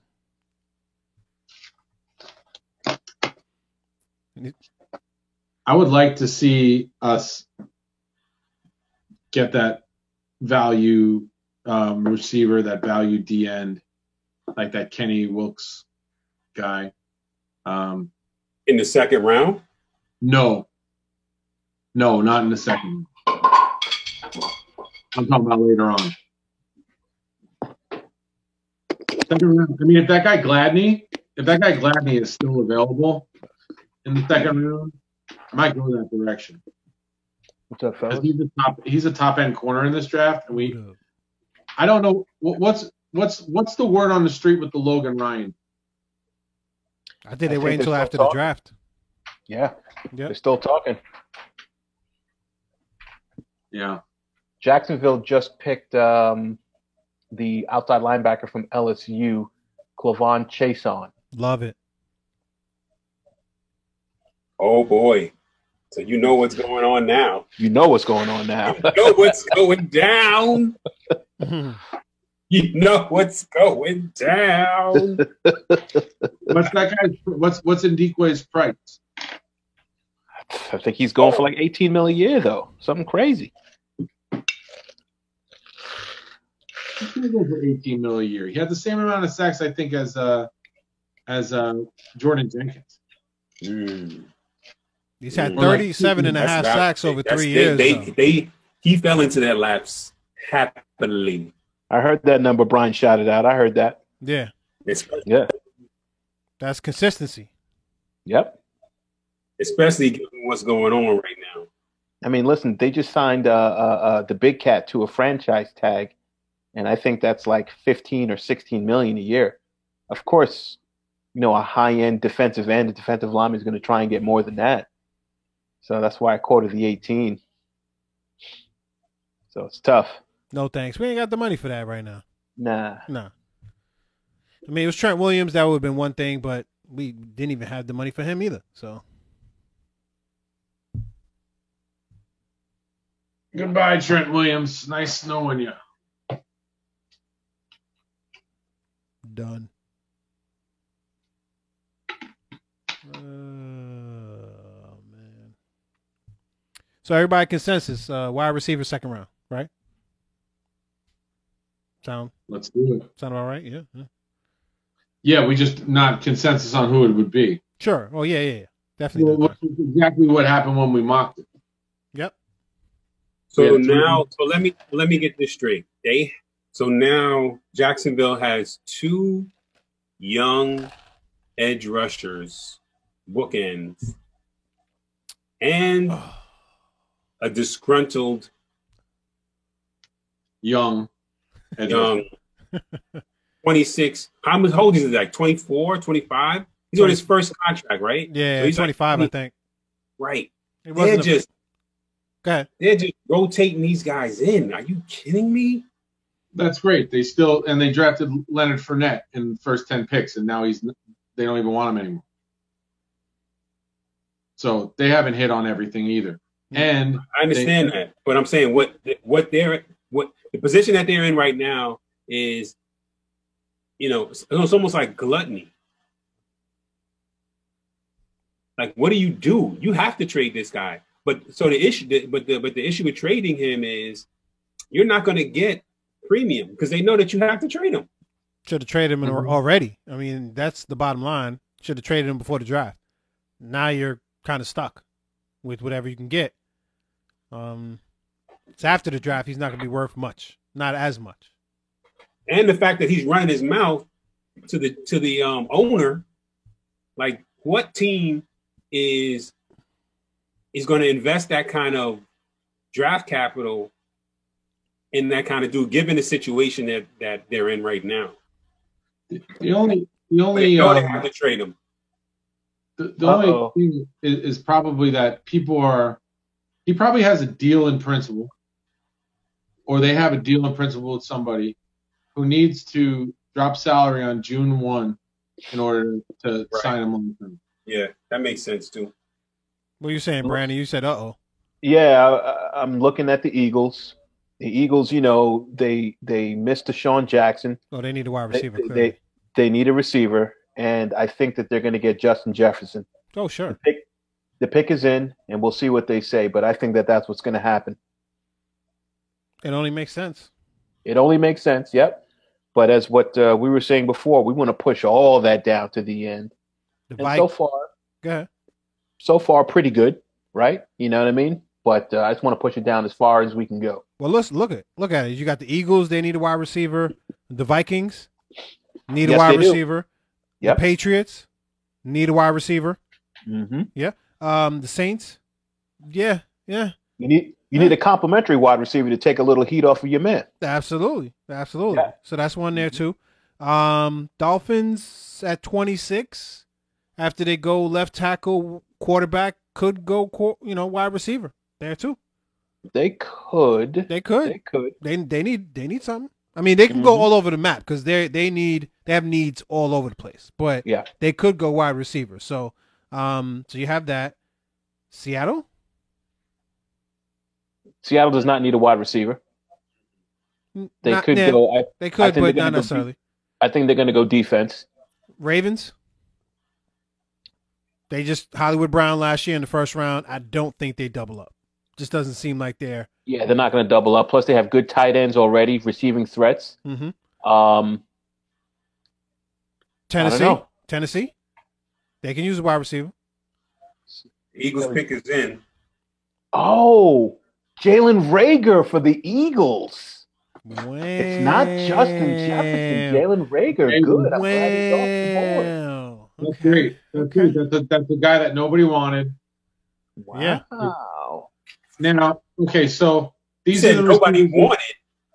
No, I mean nobody. Curry said, "I wanted him. I wanted Rhaegar from." We just had a conversation. Cut that camera to Kerry. Rhaegar just had the conversation.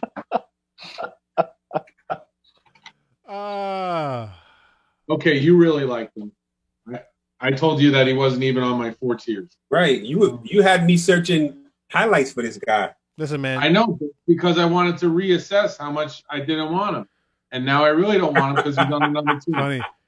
Carrie, that means Kyle really doesn't respect your opinion. That's really what that means. Totally. And that was like 7 minutes ago. It's a long day. Good Lord. It's a long day in the war room. Much respect, Kerry. All right, so this is who you have off the board now at receiver. You have CeeDee Lamb, Jerry Jeudy, Henry Ruggs, and you got. Who would have thought this guy would have been the number 4 receiver off the board? And Game of Thrones, Mr. Rhaegar. Right. All right. Okay, so there's a bunch left, but we have a lot of people that probably need one. About him? What? They said that he disappointed in the 40-yard dash, Jalen Rhaegar. And guess what he ran? He ran a 4.4. Hey, he ran a 4.46 or something like that. Yeah, and they said he disappointed. Please, they need to stop. Well, I guess they disappointed based on what they thought he would run. Exactly. They thought that he was going to run like Henry Ruggs. Yeah. So, B, what was your fastest 40 time? Was it disappointing? I'm not even trying to laugh it off and play it off. I'm just not going to answer it. How about that? All right. Yeah. I think I ran a 4.6. I think that was my fastest. Did you run? The thing about Rhaegar, he's ranked as the top slot. He's not even, he's a slot. So this is the first slot that went. Only in the slot. Are we saying that Ruggs isn't a slot? Well, Rhaegar's 5'11". He plays on the perimeter, but so is Ruggs. Yeah, he is. Yep. But I think they played him outside too. He wasn't just 100% in the slot. I think Ruggs played outside as well.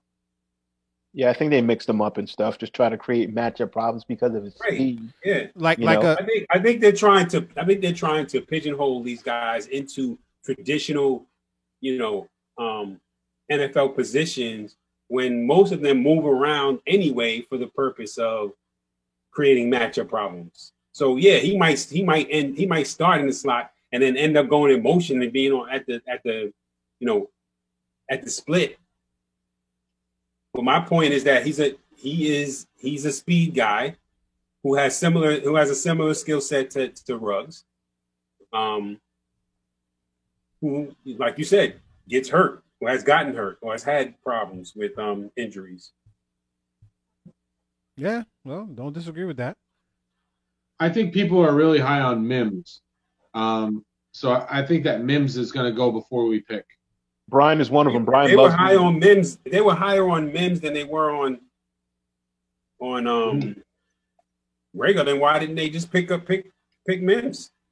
Well, no, I'm not talking about them, the Eagles. Okay. I'm talking about in general. Yeah, in general. Yeah. I agree. Brian loves Mims. I do. What did he run, like a 4.3? What else? He's 6'3". Ran a 4.3. He ran a 4.3? Yeah.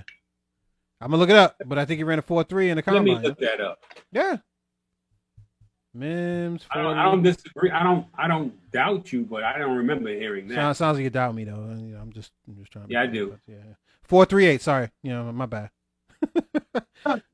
Based on what we that sounds like a 4.4 to me. What? No, it's 4.38. To be 6'3", 4.38. I mean, the dude can go up and get it. He can blaze past you. Listen, I think, and Kyle's probably going to bring it in, the Baylor route tree is probably not that refined. So we understand that. But I spoke about that earlier to you when Kyle stepped away. Yeah. I brought up the fact that people aren't really too high as a whole on Baylor receivers. Sure, you know, because they don't have to run maybe the route limited tree. route tree. Maybe it's just the program itself. But Mims is one of those guys that I respected, but I didn't have him way up high. You know. Yeah, but there's Baylor, there's Art Briles Baylor, and then there's Matt Rule Baylor, and Mims is coming from Matt Rule Baylor. Corey Coleman was an absolute bust from Baylor, Right. and the route tree was the issue. There's another Baylor receiver that was a bust too. Can't remember the name, but yeah, if he wasn't a bust, we'd remember. Yeah, I think that it's true. I think that Mims is probably has less bust potential probably because of the coaching. So, Gotcha. just reading up his pre-draft analysis, Mims has a rare blend of size, top-end speed, and length. He has the second gear to take the top off the coverage and does a nice job of stacking defenders on vertical routes. He runs hard and flashes the ability to break tackles after the catch. His frame and body control make him a threat in the red zone. So you're talking about all three levels. You're talking about the red zone. You're talking about crossing routes. You're talking about go routes. I mean, I think he's dangerous in all of those situations. And I don't think that everybody, out of the remaining wide receivers, I think he's probably that guy who can do all of those things, red zone, go routes, crossing routes, and do it well. That's why I like him. I think that Ayuk, Pittman, and T. Higgins and Justin Jefferson. Justin Jefferson played a lot in the slot. Also, even though he's a taller guy. Listen, I love him. He's just not gonna be there at 48. He plays taller than 6'1". They only have Jefferson at 6'1". He plays taller than that. Absolutely. Me. Yeah. And out of all of those that you just named, Kyle, I think Justin Jefferson, for me, he's at the top of that list. And yes, even above Michael Pittman Jr. Oh, absolutely. I didn't think that was in question. It's definitely not from my chair. I just don't think he's going to be there at 48. So that's why I didn't mention him. I think he's going to be snatched up quickly. Yeah. And I agree. He's going to get a first-round snatch up. Sure. And the Vikings are on the board right now. Actually, their pick is in now. Let's see. Please don't be wide receiver. No wide receiver. No wide receiver. Check out the commissioner. What's he doing? The commissioner looks like he makes sure he jogs 2 miles each day so he can look at least trim in his sweater vest. Operation Maintain? Yeah. I wish I was even halfway to Operation Maintain. The Minnesota Vikings. Justin Jefferson. Great pick for them. Just mention this guy, Nice. Uh-huh. Yeah. Yeah. Love him, man. Love him. I fell in love with him watching his tape. I remember watching the national championship game. I really wasn't scouting prior to that. And watched this dude all over the field. All over the field.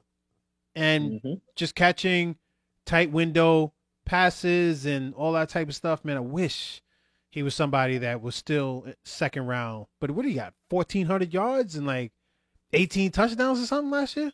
Crazy. They needed somebody to replace Diggs. Yeah, it was not as much of a head case. They said Justin Jefferson Buffalo, isn't he? in high school in 1 year grew from 5'7" to 6'1". Crazy. You about to say something, Kyle? Stephon Diggs is on Buffalo, right? Yeah. Yeah, Justin Jefferson. Let's see if that QB can get him that ball over there, Josh Allen. Now, it's about that now. 1,540 yards, 111 receptions, and 18 touchdowns. I love it. Love it. It's going to be really interesting, the AFC East without Brady in there. Be really interesting. Sure. I mean, Buffalo definitely has the leg up. There's no question about that. But it's all about what we do in the draft, man. I mean, if we hit, and from what I understand, where JD is going to make his money, which we all know, and we just lost sight of that because of McCags and his lack of ability in the middle rounds to really get starters. JD is key in those middle rounds. 3rd round, 4th round, 5th round. If we can get starters out of that, man, we can really catch up. You know, because Buffalo is good, but they're not like world beaters at all. Mm-hmm. You know, not at all. So this is the opportunity here we've been waiting for. We've been waiting for Tom Brady to put his career in the dirt, right? So he didn't put it in the dirt, but he took it to Tampa. That's good enough. It's the same difference. It doesn't matter. Yeah. I'll take it. I'll take it. Wait a minute. What up? Is New England supposed to be picking here at 23? Well, it doesn't surprise you if they trade it out. Yeah, it looks like it's the Chargers now. You are correct, Harry. They were supposed to go, and then they traded out. Chargers just traded up to get Love. Really? You think that's what it is? Yep. Yeah, they definitely traded up to get a quarterback. Yep. Where'd they trade up and from? They're over there dancing and hollering over there. I think Love is going. They did a cut shot to a living room. I think it's Love. Wow. Is it love? Is it love? Is it love? Is it love that this I'm feeling? So the 23rd overall pick, and the Patriots get 2020 Kyle. That was close. 2020 third round pick. The Pats get the 2020 second round pick of the Chargers and the 2020 third round pick of the Chargers to move up to the to trade down, and then the Chargers move up to the 23rd pick. Where did the Chargers trade from? Where were they? They were in the second round because the Pats traded out of the first round, basically. Yeah. Yes, they traded out of the first round, and they got the Chargers' second and third round pick, and then allowed the Chargers to hop back up into the first. Sheesh. Now the question is, where were they picking? Looks like 37. 37. Fifth pick in the second round. Yeah. It's not bad.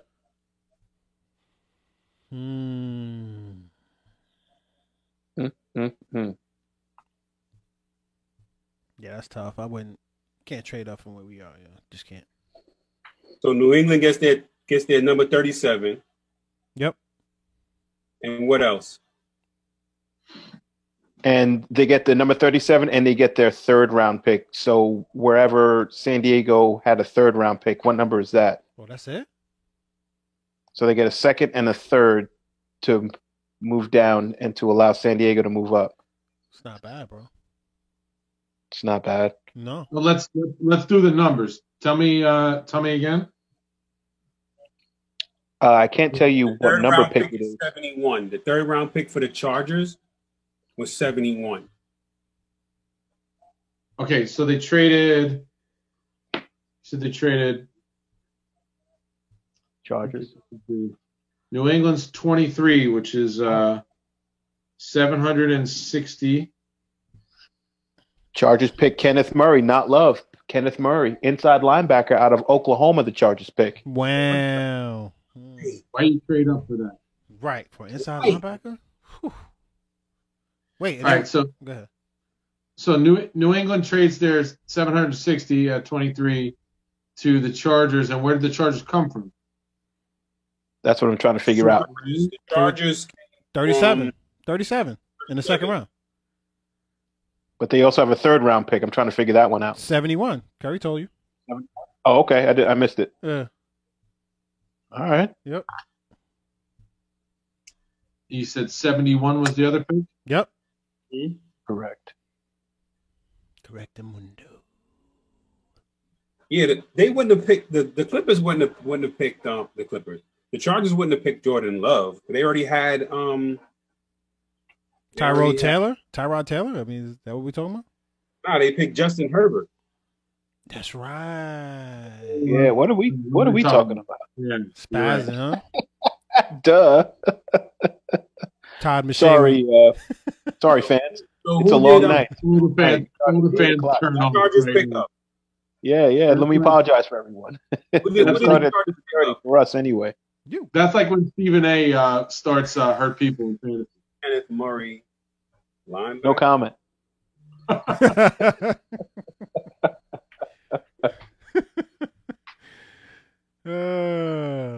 Funny. Saints, don't pick a wide receiver, baby. Wow. I mean, listen. So if you're the Chargers and you're looking at Justin Herbert, first round, and you're looking at your inside linebacker out of Oklahoma, Mr. Murray over there. Yeah, it looks he's all right. highly ranked, so yeah. They could have picked Isaiah Simmons and then picked Love at this spot. True. Kyle, Very true. So how many points are the 31st and 32nd pick worth? 31 and 32? Yeah.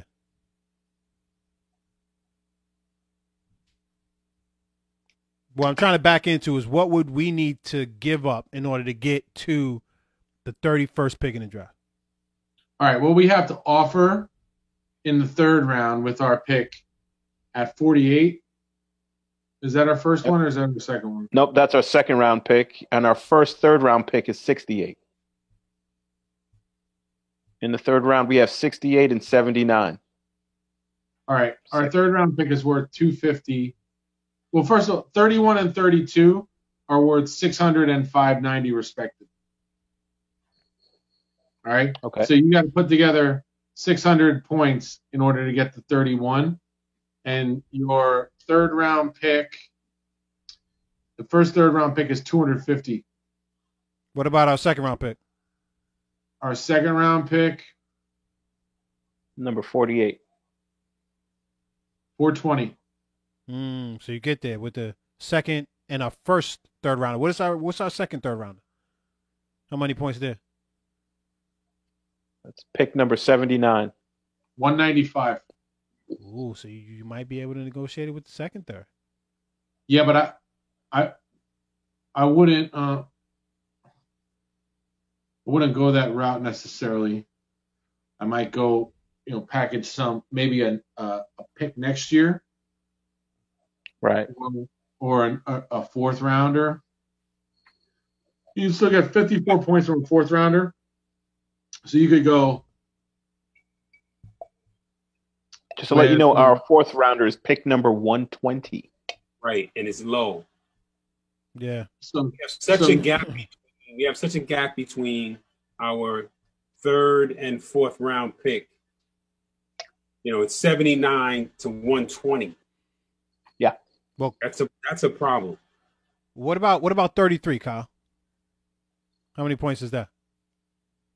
580. See where I'm going, right? I mean, if we can move up in order to get who we want in the second round, give up a third. Not that I love that, but that's something. So you're saying move up to the first round, like 32? The end of the first round or the beginning of the second. And give up our second round pick and which third round pick? That would be the latter of the third round pick. 79? 79, yeah. 79. The problem that I have with that is that you'd be giving up more than you're getting. Yeah. Oh, so what about okay. Yeah, okay. All right. And then that third round pick that we have is not worth more enough. Excuse me, the fourth round pick isn't worth enough because it's too low. Oh, so we have to get like a fourth and a fifth. Fourth and a sixth, something like that. I don't know. All right, I get it. Man. I'm happy with sitting tight or trading a few spots down just to accumulate just a couple little extra things. But that's it. I would trade down, not trade up. Same here. Exactly. Right. Don't disagree. All right, I get it. Because we have too many needs. Well, Brian, just let's play it out. What do you trade up for? You trade up for who do you want, right? That's what you mean, right, Kyle? Sure. No, anywhere from our next pick is 48. Yeah. So if you're gonna trade up, who are you looking to trade up to get that you don't think will be there at 48? T. Higgins. I'm not trading up for T. Higgins. I'm just asking. Not saying he is. It's funny. Kyle said that earlier, and then I said, I'm not trading up for T. Higgins. And Kyle's like, I'm just asking. And then Kerry said it, and then Kyle's like, I'm not trading up for T. Higgins. And Kerry's like, I'm just asking. Everybody's sensitive about T. Higgins, man. Quick. Jeez, nobody likes that dude. I like him. I like him. What about Ayuk? No, I'm not trading up for Ayuk. I would trade up for Higgins. You know, I guess I'm in the minority here. I would trade up for Higgins. I don't know if I would trade up that far for him. Brian, basically what you said before about 1 or 2 picks, I'm willing to trade up, 1 or 2 spots for Ayuk or for Higgins, but nothing substantial. Yeah. And that's for not any of these guys that are outside of Lamb and Judy.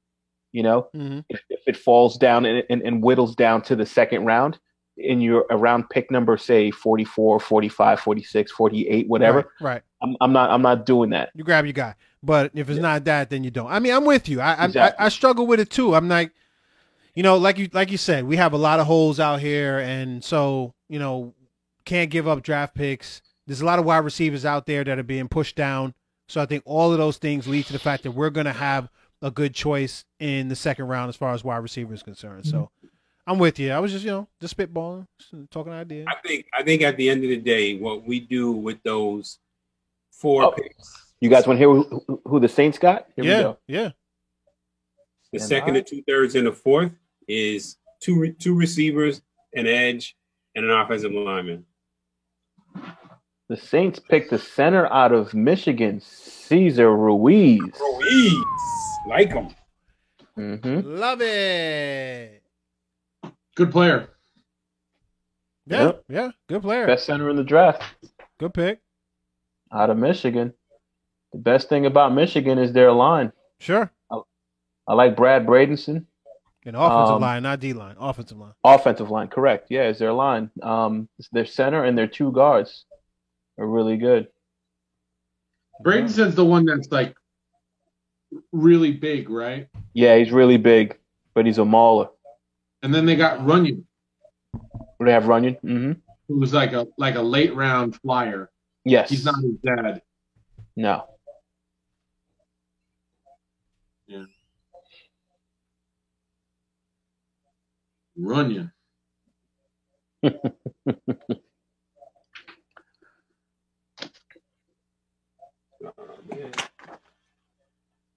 Yeah, he's tearing up too, Caesar. Yeah, man. Go ahead, man. Take care of that family, bro.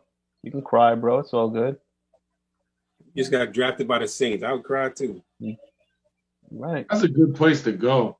It is. You got your head together. They love you out there. You do well. Shoot, the football team? Man. What? Sean Payton, excellent coach. Are you kidding me? I'll play for him any day of the week. Drew Brees. Well, for one more year, but yeah, it's a good starting point. I'll tell you that much. And a good foundation's there, and they already have a good line. And Andreas Pete and some other guys I don't even remember, but I know that they're top 5 as far as offensive line is concerned in the National Football League. So, yeah, This guy Cesar Ruiz, Dominican. probably. Father is definitely.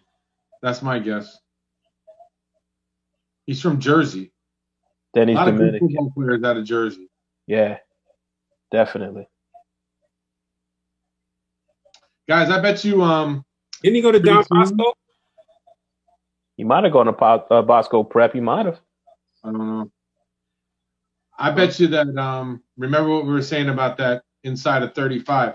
I wouldn't be surprised Isaiah Wilson's off the sports soon. Yeah. I remember that. Especially because you have Austin Jackson already gone. Now you got an interior lineman getting picked here, which I think is actually super high for an interior lineman. Yeah. I was not expecting that. Yeah. Look at Bradelson right there, 74. It's a big dude at guard. He got picked before Nick Mangold. Think about that. Minnesota Vikings with their second pick in the first round. They're on the clock with the 25th pick in the 2020 NFL Draft. We'll see what they do.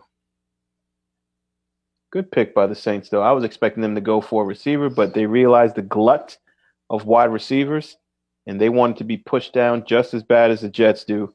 So we'll see what happens.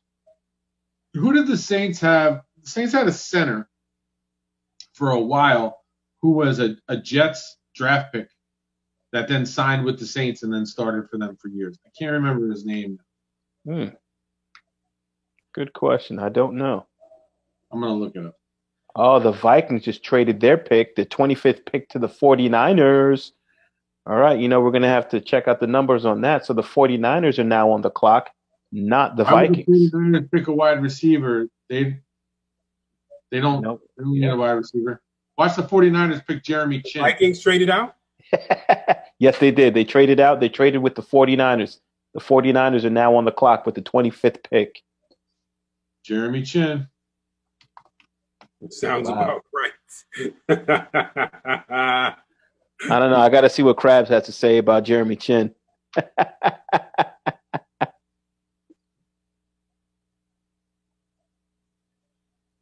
The funny thing about a lot of the conversations we have is that they're ongoing and long, and nobody ever hears them. Yeah, except us. Well, they're hearing it now if they choose to stick around. By the way, Adam Schefter is basically talking about the receiver help that the 49ers are desperate to get. So I'm guessing we'll be picking not we, but they'll be picking a receiver. We'll be seeing them pick a receiver at pick number 25. So the 49ers had a pick number 13 and pick number 31. So they moved up, 6 slots from 31 to 25 to make this pick.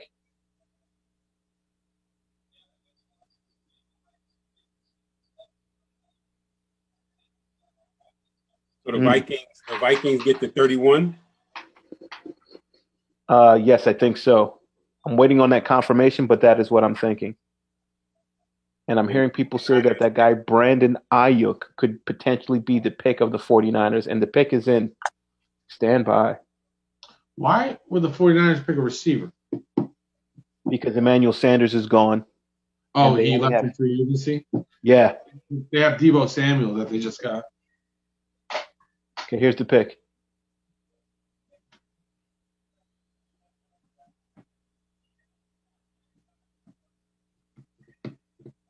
Brandon Ayuk. Darn it. My guy is gone. Out of Arizona State, they picked him. That's the guy I wanted. Wow. So was that you, Kyle, that said that he's trending into the first round? Or was that Kerry that said that about Brandon Ayuk? Because he just got picked by the 49ers. We probably both did. Yeah. Darn it. I had my eye on him for a long time. I don't think I said that. I think might have been Kyle then. So the Vikings get 31, and what else? I don't know. I'm trying to figure that one out. All right. He's 6 feet. He's a 6-footer. At least he eclipsed 6 feet. This guy, Brandon Ayuk. Oh, it's actually not really. 5'11" and 5'8", 205. He returns kicks as well. Yeah, I would optimally love to get a guy in the second round that can do both. Yeah. Or the third. Right. Yeah. And that's why I think who's ideal at that spot in the third round is Bowden. Even though that's a little bit high for him, might be a reach. I'd like to get him at 79. I've been seeing him in drafts going there at 79, Bowden. I've been seeing him in mocks. I really like this kid, Brandon Ayuk, man. I was really hoping that he would have dropped, but, man, they got him with the 25th pick. So the 49ers have Javon Kinlaw, defensive tackle out of South Carolina, and now they have Brandon Ayuk. If we got a Lynn Bowden type, I'd like to partner that up with like a Chase Claypool type, a longer. Absolutely. And that was my thought process in getting someone like a Brandon Ayuk and a Pittman Jr. You know, I wanted them to complement each other. One tall, kind of sticky hands, red zone threat, and then you have someone that has insane run after catch ability as well as being able to return kicks. I think Pittman Jr. could be there for us. He could be what? He could be there for us. He could be. Because you have this other guy, Brian Edwards, that a lot of people are high on from South Carolina. Yeah. Not on my list really, but not on mine either. But people like him a lot, and so that he might be somebody's flavor.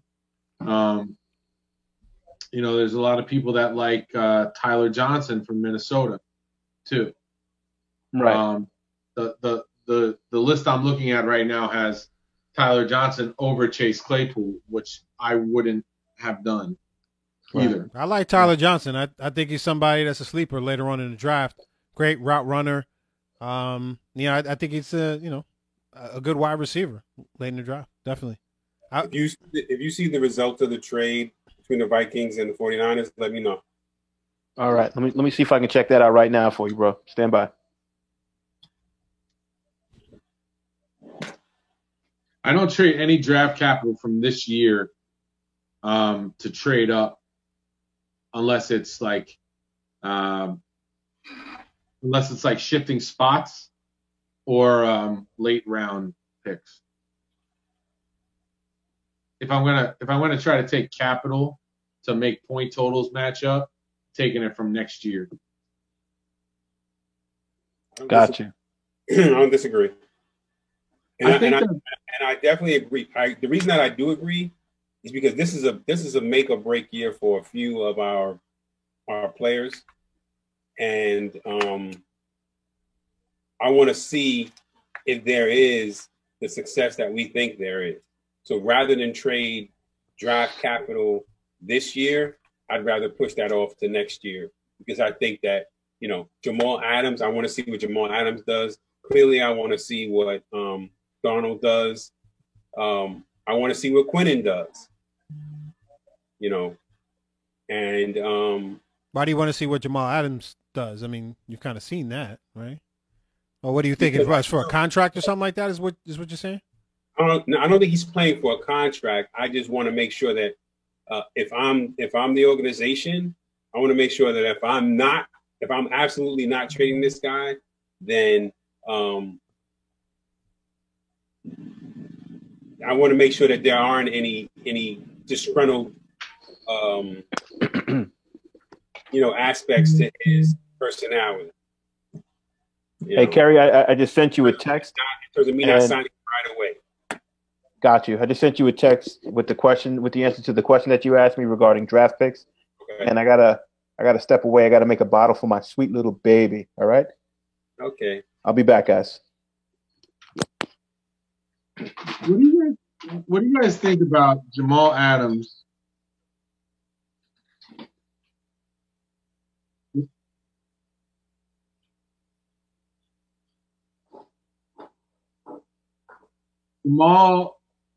Jamal Adams long term.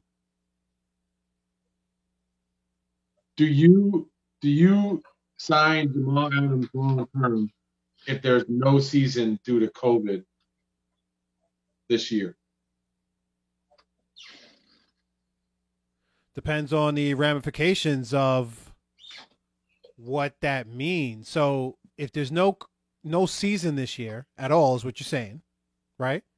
Then he still has an accrued year, I believe, regardless. And then he has we sign him up for the 5th year option. I don't give anybody a contract extension if it's not going to be in a year. Yeah, because my question, I guess, is like, so what happens? So you don't get game checks, but you get signing bonuses and everything like that? Do you got to, get another job, kind of like manage your money so that you don't have to worry about it? I don't know, man. Is that where your guaranteed money versus your non-guaranteed money comes in? How would that affect it? Because the guy is a year older. before you actually get any production in it. So you could say, yeah, they took the year off. They had a whole year of rest where they didn't get tackled or tackle anyone or put themselves in a concussion type scenario. But they're still a year older. How does that affect somebody that's in a contract year? I don't know, man. I'm not a capologist, so I couldn't really tell you what the rules and regulations are behind it. But I don't know. To me, you know what? After the draft, I sit down with Jamal Adams, not knowing if we're going to have, an NFL season in September, and I sign the guy. That's what I do, right? Because he's an all-pro. He's a dog. He's somebody that you say you want to have on your roster for a long time. So you just sign the guy. He's a leader. All of those things. There's nothing that he's done, minus sulking one game because he was taken out temporarily. I mean, besides that, what has he really done negative to impact your franchise? He really hasn't. So he's been a perfect citizen. Yeah, man. He's done everything that you want to do from any other player. Just pay the dude. And let's move on to something else. And then if we have a season, great. If we don't, I mean, we're going to have to deal with those ramifications based on everybody else up and down the roster. So, and the only thing I would say I disagree with you guys as far as draft capital next year. Man, I don't know what next year is going to bring from a roster perspective. We have a lot of one-year deals out there. I don't want to set myself up for next year with holes in my draft at this point in time, like missing a third or missing a fourth or any of that kind of stuff. And we don't have any players that we can say we can trade that are worth trading that we can get those picks back with. Our roster is so devoid of talent. I'm just looking at it. I'm like, there's nobody to trade at this juncture. So I just think that at the end of the day, whatever we do in this draft, we do in this draft. And then whatever we do in next year's draft, we do in next year's draft and see who sticks, from this year and what that talent kind of looks like. But I don't want to trade next year's draft picks because I don't know what this roster is going to look like when it's all put together. I just don't. So whatever we do, we do. If we don't, we don't. If we trade back, we trade back. That's great. I'd rather trade back and get a 2021 pick. I can say that, but I would not take a pick away in 2021. Yeah, I'm saying that's the only way I would move up. Mm-hmm. Otherwise, I'm not moving up at all, and I'm staying put or moving back. I'm with you. I'm not against that. I mean, where we are right now, I think as a roster is, trading up as much as I would like to get the player that JD wants in the second round. Let's stay where we are. I'm fine with that. I don't want to trade back in the second round though, because I don't want to miss out on one of the top wide receivers and stuff. But oh no, I'm not trading out in the second round. Trading back, I don't even want to trade back. Even maybe a pick or two, but besides that, I don't want to trade down. Maybe in the third round because we have 2 third-round picks. Maybe second, third-round pick, maybe trade back a little bit. That'd be it though. The good thing about having the 2 third-round picks is that you can play a little bit of games there in between that second, third, fourth. What you're looking at is what picks? 120. That's a lot. That's a lot of space. It is. Yeah, you're talking about picks. A lot of guys going to come off the board that we're going to look at and be like, "Oh, daggone." I noticed that when we were doing the mock draft. Like I was like, "Daggone, this is a lot of." I was like, "He's off the board. He's off the board. He's off the board. He's off the board. He's off the board." I'm like, well, daggone. Yeah, but if our job was doing those mock drafts, I mean, we were doing that in our spare time. Mm-hmm. We had a lot of spare time. Did we catch the fact that Jordan Love just came off the board to Green Bay? Yeah, I saw that. That's what I said. Okay. You guys were I didn't see it because Brandon was the one that was doing it. Jordan Love to Green Bay. I love Jordan Love to Green Bay. Wow. Let's do it. I'm not a big Jordan Love fan. No, I'm not saying that. I just love the fact that it was another QB taking that wasn't a wide receiver. Well, you knew he wasn't going in the second round. That guy was going first round. Yeah. So his combine definitely did it. Somebody tell me how much different Jordan Love is from Brett Hundley. More accurate. I don't know. I don't know. I don't know. Because his game reminds me a lot of Brett Hundley. And Brett Hundley had a better college career than Jordan Love. Brett Hundley had a gun. Brett Hundley was a beast at UCLA. He had some great games. Jordan Love more accurate than Hundley? Yes. Is he? I'm asking. I'm not telling. That's not saying a lot. Better name. So what did I miss? So Seattle's up. Green Bay was up before then. And who was before Green Bay? That was the 49ers stuff. Okay. Yeah. So I already saw that. Okay, good. Yeah. All right. Wow. And they traded up for him too. I mean, what is that saying? Well, they traded up for Ayuk. No, Green Bay traded up for Love. Did they? They did. They were at 30. Right. They traded up to 26. Guys, come on now. Jordan Love is career 61%. Not bad. 60 touchdowns to 29 INTs. That's not bad. Not bad. But he was 20 touchdowns to 17 INTs this year. So his worst year in college was this year. Gotcha. There were some circumstances around that, I think. I mean, I'm not trying to be an apologist for it, but he did have 32 and 6 the year before. Yes. He had a much better year the year before. Right. Now, Brett Hundley, consequently, Brett Hundley traded with Miami, huh? Who did? Green Bay? Yeah. Oh, okay. Makes sense. I mean, they should get more picks. Go Miami. Yeah. Miami's not playing. They're not playing. Good. What pick? Do you guys know what picks they got? I do not. I'm going to try and find that out right now. The draft.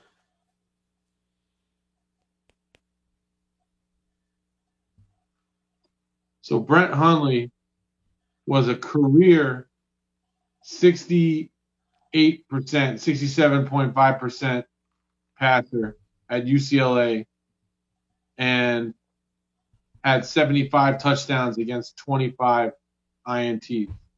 And the majority of his INTs came in his freshman year starting. And he never had double-digit INTs. He was like a 2.5 to 1 the rest of his time. So I always say that because they had Brett Hundley on the Packers for years. To get rid of him to go up and draft a first-round quarterback that has worse stats than him. Well, I mean, when you look at the programs, though, UCLA should be a better program than Utah State, right? I mean, you're talking about a team that should have better wideouts, running backs, offensive line, all those other things. And maybe the difference, and again, I'm guessing. I couldn't tell you anything about the dude, but maybe, just the cast around him. Sent you info, Kerry. Last year was better than the cast around him this year, and he just couldn't make up for it. Maybe. I don't know.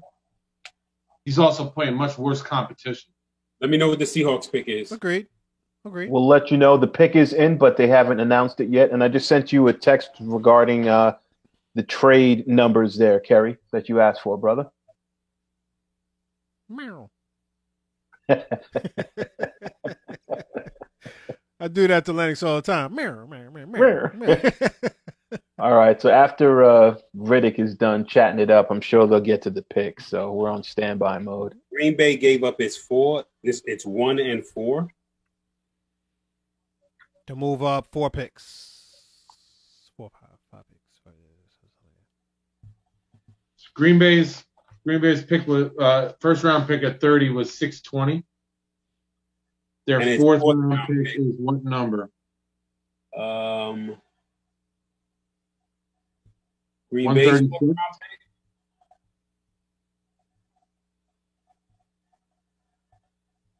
658 to move up to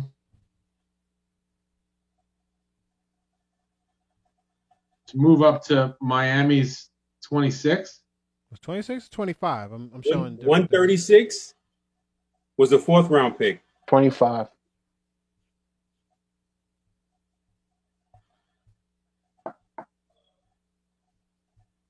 Oh.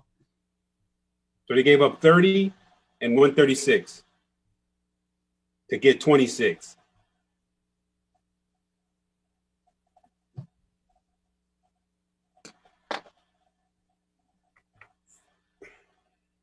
Seattle is a nice town, though, man. It really is, especially in the summertime. I mean, according to my math, Miami undersold. Mm.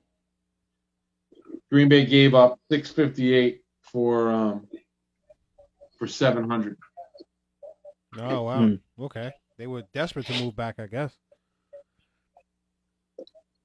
I got to tell you guys, considering everything that's happened, the NFL is still holding a quality draft.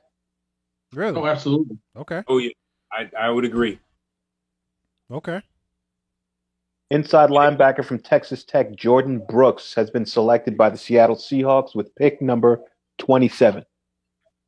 Who is he? Inside linebacker? Inside linebacker out of Texas Tech. I would have thought that the Patrick Queen kid from Mississippi State would have gone before this guy. Right. This is Seattle, right? This is correct. Seattle, they picked number 27. He's only 6 foot, but he's 240 pounds out of Texas Tech, inside linebacker. Wow. Those are my dimensions right now. Right. But yours are mostly midsection. I'm being nice to myself. I think I'm actually more like 249. But who's counting? Donna Heyer said some nice things about us and aging. Shout out to Donna Heyer. That's so nice. I loved it when she took off that Bolton Bruin mask during our televised game, remember? And the commentator was like, "Oh, it's a beautiful girl." I don't remember that. I guess you don't remember that. No. Is that game on televised game? It was against Plain. YouTube yet? What was that?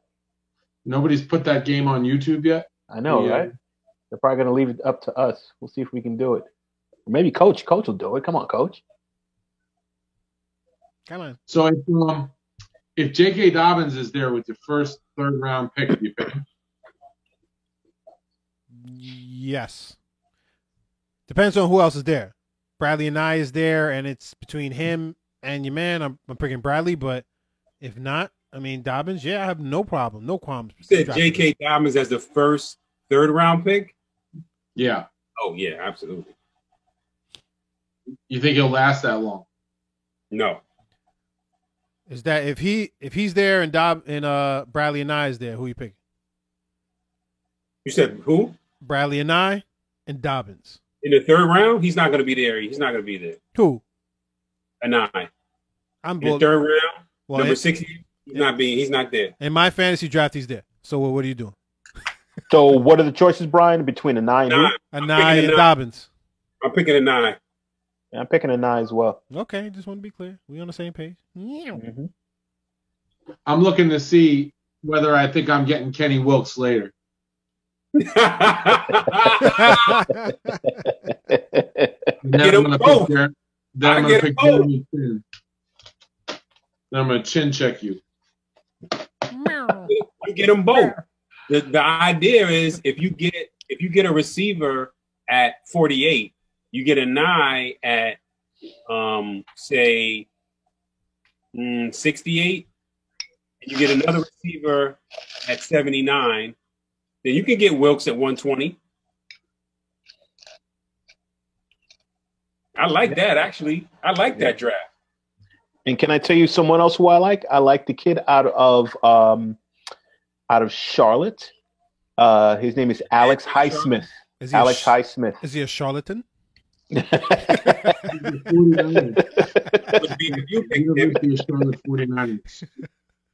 name is Alex Highsmith, outside linebacker / defensive end. They ranked him higher than Willikes or whatever his name is. But yeah. And they say that he has even more natural ability than him. So I've been mocking and going between those two. And everything that they're saying about this guy is like really nice. And like getting him in the 3rd round or like in the early 4th round would be a steal, they're saying.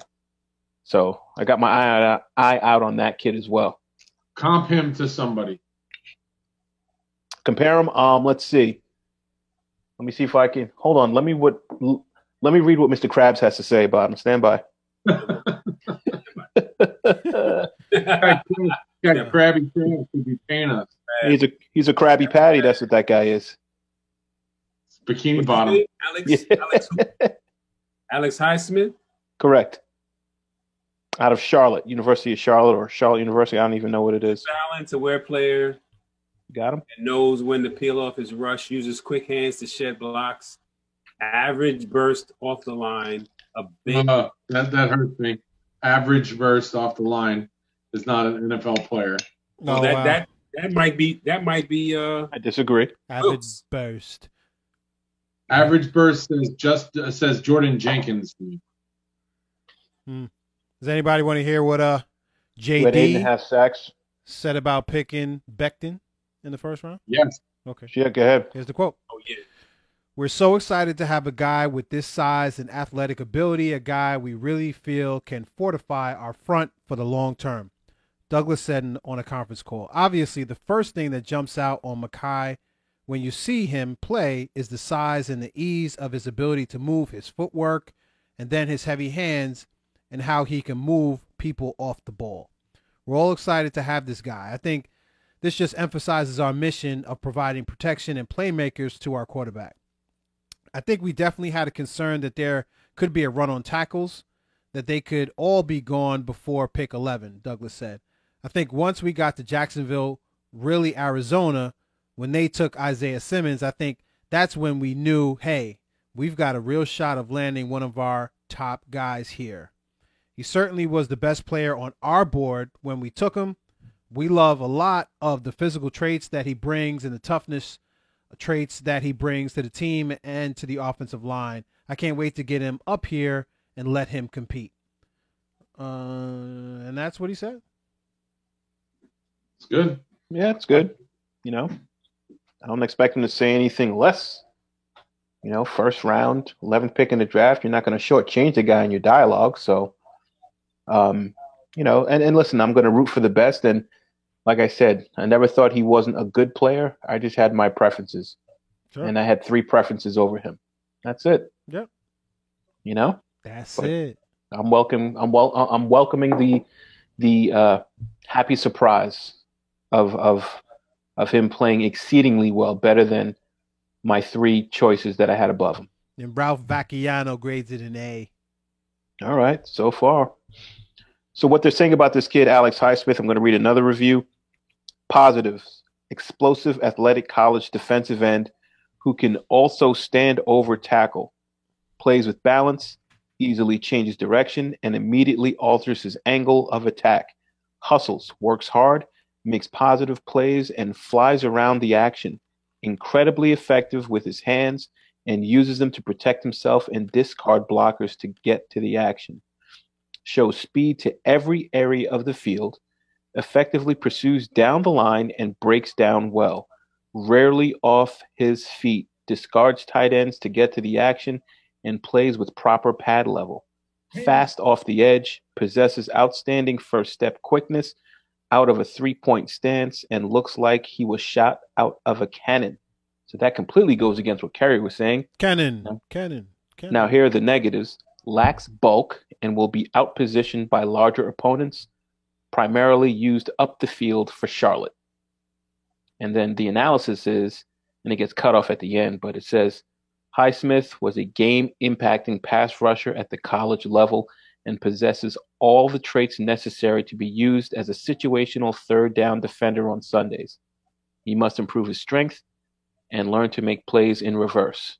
But Highsmith is a solid mid-round pick and then it gets cut off. So funny. And then it gets cut off. That's a queen inside linebacker. But you heard like 95% positives there. All right. Well, hey, man, we only got a couple picks left. 29, 30, 31, and 30. Deuce. Yeah, man. I mean, listen, this is best case scenario so far. I mean, I don't want to, talk too soon, but we got 4 picks left. And how many wide receivers have been taken? 3. Top 3 have gone. Ayuk is there. I think it's 4 Justin now. Jefferson. So that's 5. No. 5? Rhaegar, too. Oh, Rhaegar, yeah. Or Rhaegar. But again, guys, yes. We're 48. Okay, you got to know the number. Sheesh, we've been talking about it for a while.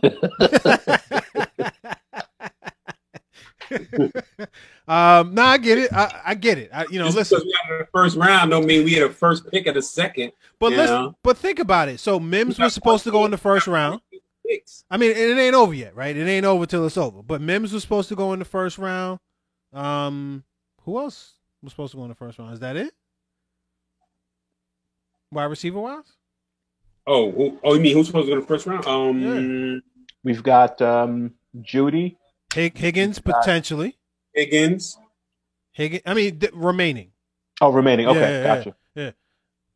I would just say T. Higgins.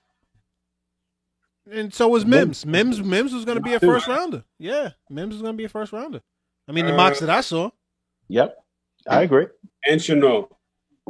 Oh, yeah. Well, you know what? He's been dropping a lot, though. He's been dropping a lot. To me, Rhaegar was supposed to go in the second round. Sounds like a bad guy in a movie. But the top, one of the top picks in the second round.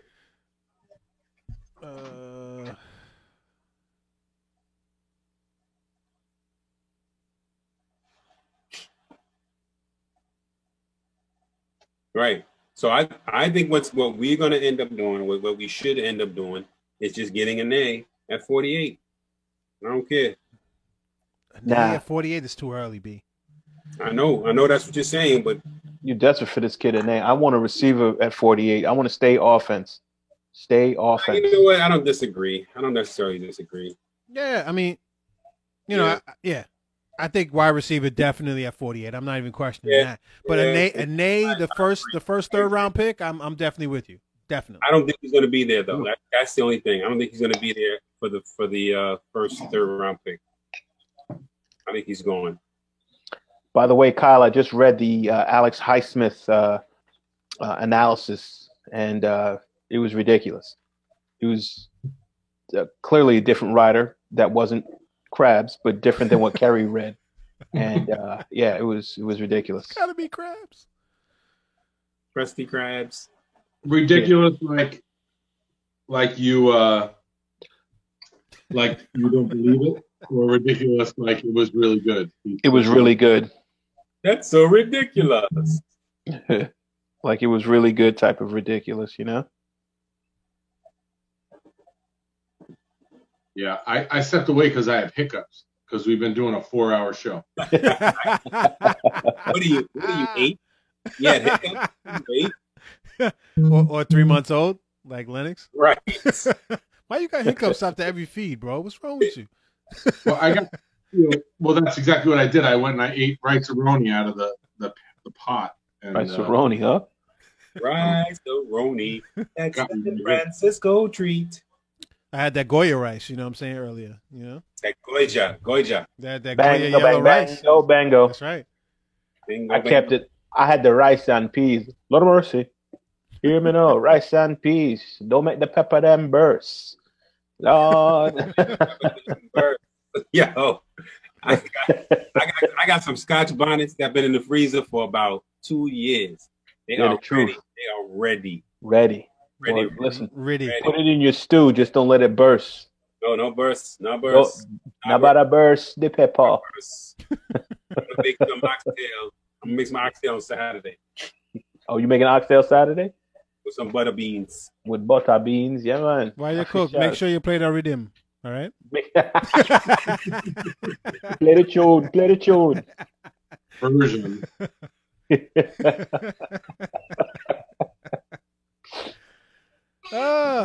We're ready. Let's see. Titans are on the clock. The pick is in. What was pick number 28? 28 was the Ravens. Yeah, who did they pick? I missed that one. Patrick Queen. LSU. Oh, they picked Queen, huh? So Patrick Queen is good player, but he hasn't been on the field a lot because he's gotten in trouble. Oh. And he's an inside linebacker. He's pretty light for an inside linebacker. 229, 6 foot 229. And he's like only 6 feet as well. He's like 6 and 229. Little light in the old derriere there. He reminds me of somebody that we drafted from Ohio State. No. Who we then traded to Kansas City for a bag of donuts. All right, commissioners up. Here we go. Tennessee Titans. Let's see who they're gonna get. Donuts with no hole.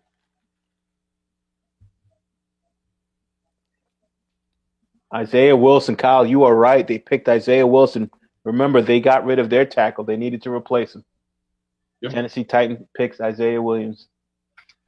Go ahead, Kyle. Wilson, right? Yes, sir. Mm-hmm. I looked at him. He came up a lot in the second round after we drafted a left tackle in the first round in a lot of the mocks. Mm-hmm. And he was like smack dab right there. And I'm like, well, do you take another tackle? Like, what do you do? Right. You know, normally you would probably trade back at that point in time. But yeah, he was high second round. And crept into the first round. I love it. Let's do it. Yeah. I was mixing up Patrick Queen and the guy from Mississippi State. Patrick Queen's from LSU. He's a real good player. Yeah, he is. Dropping. So is the Ohio State linebacker too. He was the number 1 inside linebacker in the draft. Yeah, like I said, Isaiah Wilson is a New York kid. So yeah. Yep. I think he's from the Bronx. I want to say that he maybe went to Cardinal Hayes. I'm gonna look it up. Gotcha. I think he did. I think you're right. And the ever-present Miami Dolphins are back on the clock again. At 30. Yep. And this is wide receiver? What are we thinking? For the Dolphins, I think did they already pick an O-lineman, the Dolphins? Yeah. Yeah, that was Austin Jackson, wasn't it? Oh yeah. Yes, they did. They did. Yep. So then I'm gonna go with either wide receiver or I'm gonna go with DB. I was right the first time. He went to Poly Prep. Got you, Poly Prep.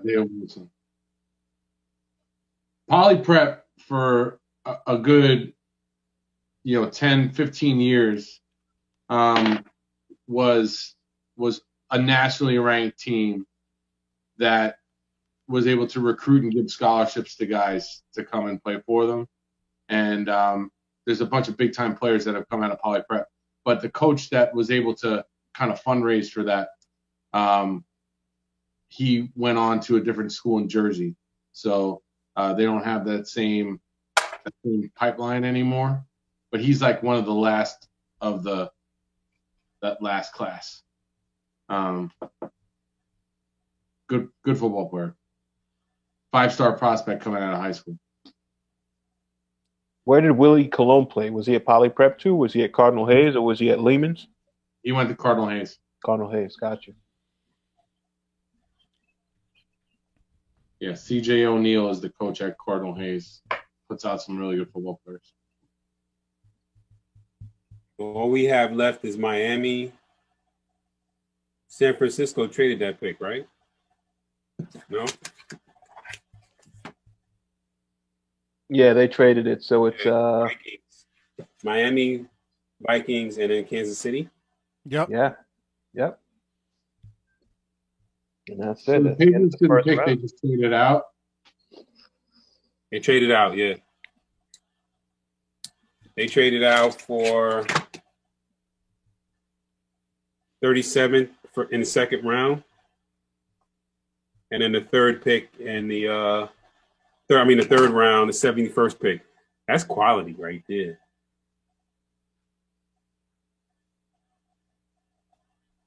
So in the second round, they have 37th pick.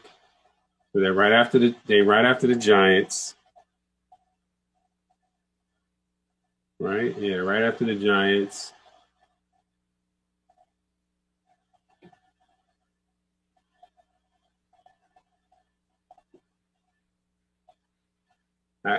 Actually, yeah, they didn't have a second round pick. Yeah, New England didn't have a second round pick. That's a great yeah. What did they get? Well, they got the 37th pick overall, which is in the second round, and they got a third round pick, which is number 71 for that first round pick at 23. Yeah, we said that 23 was 760. I'm sorry. Yeah, 760. And the LA Chargers, say it again. The 37. Number 37. How much was that? 530. And 71. 235. It's 765. It's like a wash.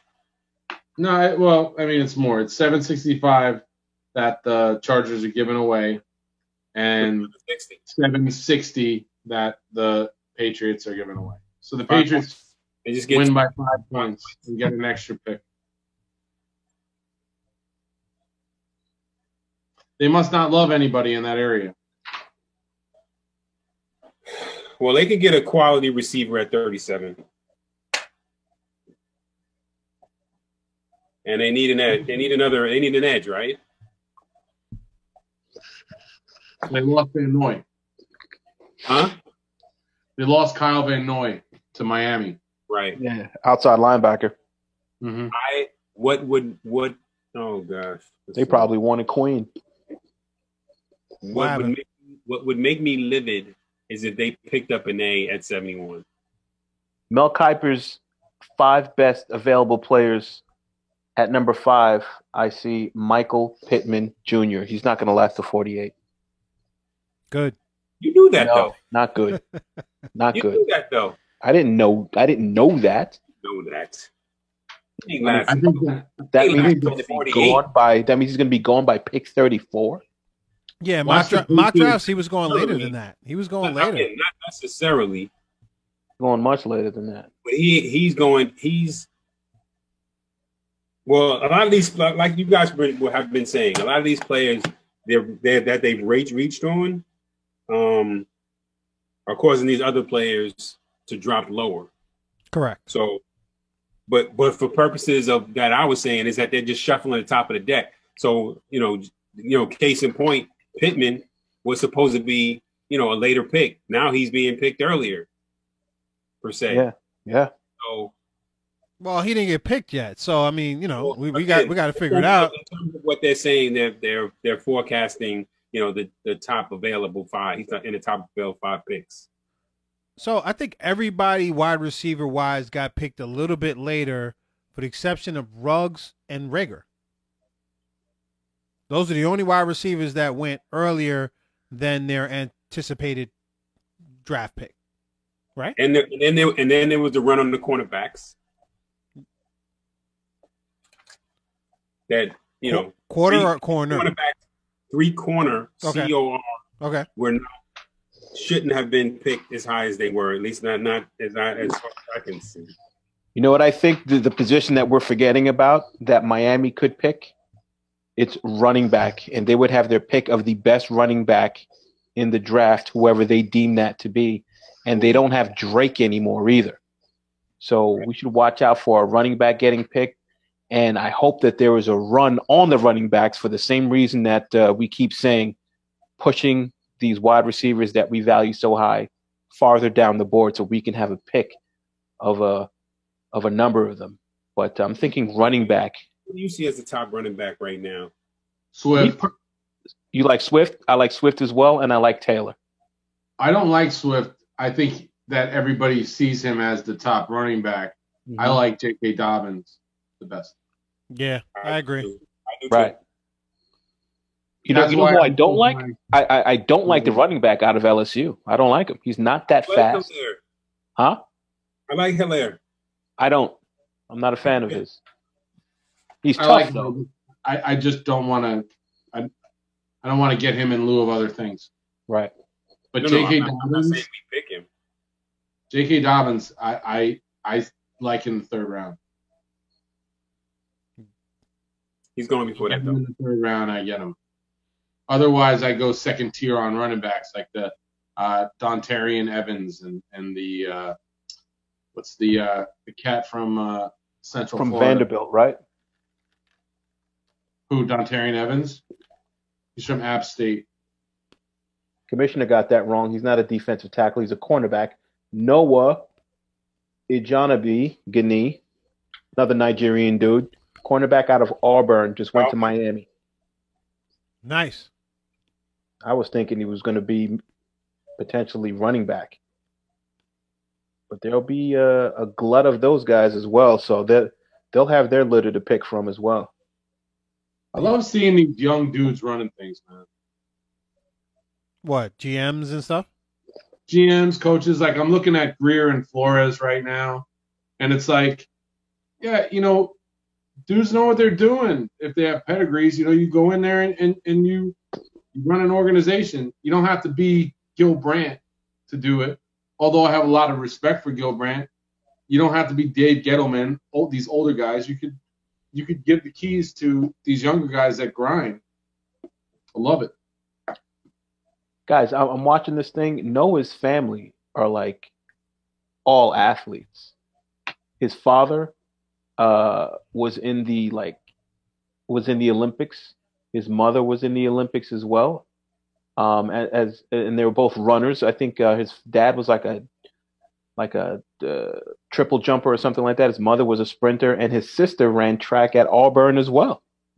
So this guy just comes from a great athletic family. What was that? His father's name is Festus. Yeah, Festus, right? Sounds like a Roman emperor or something. Festus Maximilian Caesar. Yeah, this just makes you feel old when this dude's mother competed in the 1992 and the 1996 Olympics. I know, dude. Absolutely. Yeah. Absolutely. So Miami Dolphins, they have Tua, they have Austin Jackson, and they have Noah, can't pronounce his last name, cornerback.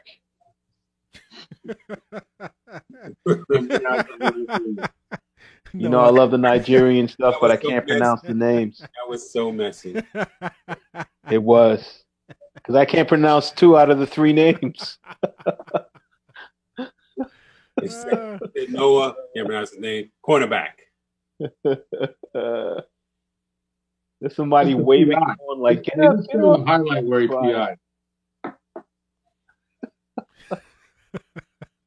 Now the Vikings are up. So this is the second to last pick. This is what we call the Abby Singer in our business. The second to last pick. Minnesota Vikings at pick 31. Their pick is in. We'll see who they pick. My guys, we just did like 4 podcasts in a row. Totally. He was like, you said 2 hours. He was like, this is going to be a longer one. This is going to be 2 hours. 4 hours later. I said 2 times 2. You didn't hear me say that. We should have had phones and taken pledges for like a telethon. To pay for all this bandwidth. Yeah. That's right. His iPods gave up a couple hours ago. Like, listen, we have no more space. Sorry. Okay. I don't know how I'm going to save all this and download it onto the YouTube channel. It's not happening. Dude, I'm looking at the outline today. It's like episode 303. Man, we've been doing this for a while, kids. Yeah. Here's your cornerback, flew off the board. Jeff Gladney out of TCU goes to the Vikings. Kyle McKenna. Yeah. Okay. I did say there was going to be a run on cornerbacks. Mm-hmm. Personally, I'm surprised that there, 4 or 5 corners in the first round. But again, it's premium. Like that always happens. It's premium position. Exactly. Yeah, but not premium value. Well, again, premium position as far as they're concerned. It's edge and cornerback and quarterback. It's only been one edge picked. Yeah, but I just think that they're not as ranked as well as the others. There's 2 edges that have been picked. CJ Henderson going 9 is crazy to me. I agree. I totally agree. That's actually probably the only reason we get Mekhi Becton or Wirfs is because of that. Absolutely. I'm really shocked that edge out of Penn State hasn't gotten picked yet. Another name I can't pronounce. Matos. Yerder Gross. Yeah. Matos. I'm hearing you guys work with that. Yeah, go ahead. You can have that one. I've already flubbed like 4 different names already. That's all you guys.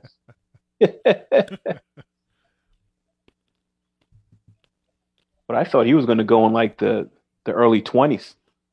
All the stuff I was mocking, he was flying off the board. I felt like Epenza. Oh yeah, was going to go. Yeah, Esperanza. Yo. In the first round, I thought those 4 would go in the first round. Young, Chason, Matos, and Epenza. I thought we're all going to go in the first round. I think if Epenza drops all the way to 48, I think you gotta think about that at least. He's very true. That's a big drop, though. Again, our pick is 14. We got 14 picks before we get to ours. Dang, man, Debbie Downer. I mean, come on, man. We might get somebody. Actually, excuse me. What are we? We're 48. Yeah, that's 16. That's 16 picks. There's no way we're gonna get either of those edge guys. If you could get a Spencer in at 48, you could still get a receiver in one of those 3rd round picks. Only 20 picks later at 68. You get 2 receivers in the 3rd round. You could still get a 16 and 79. Get 2 quality receivers. You could get a Tyler Johnson. You could probably get a Claypool. Absolutely. If the Spencer is there at 48, I pick. I don't disagree. Pick him because I'd pick him over Bradley and I. Yes, I agree, and I like him. Yeah. Mm-hmm. What about Josh Uche?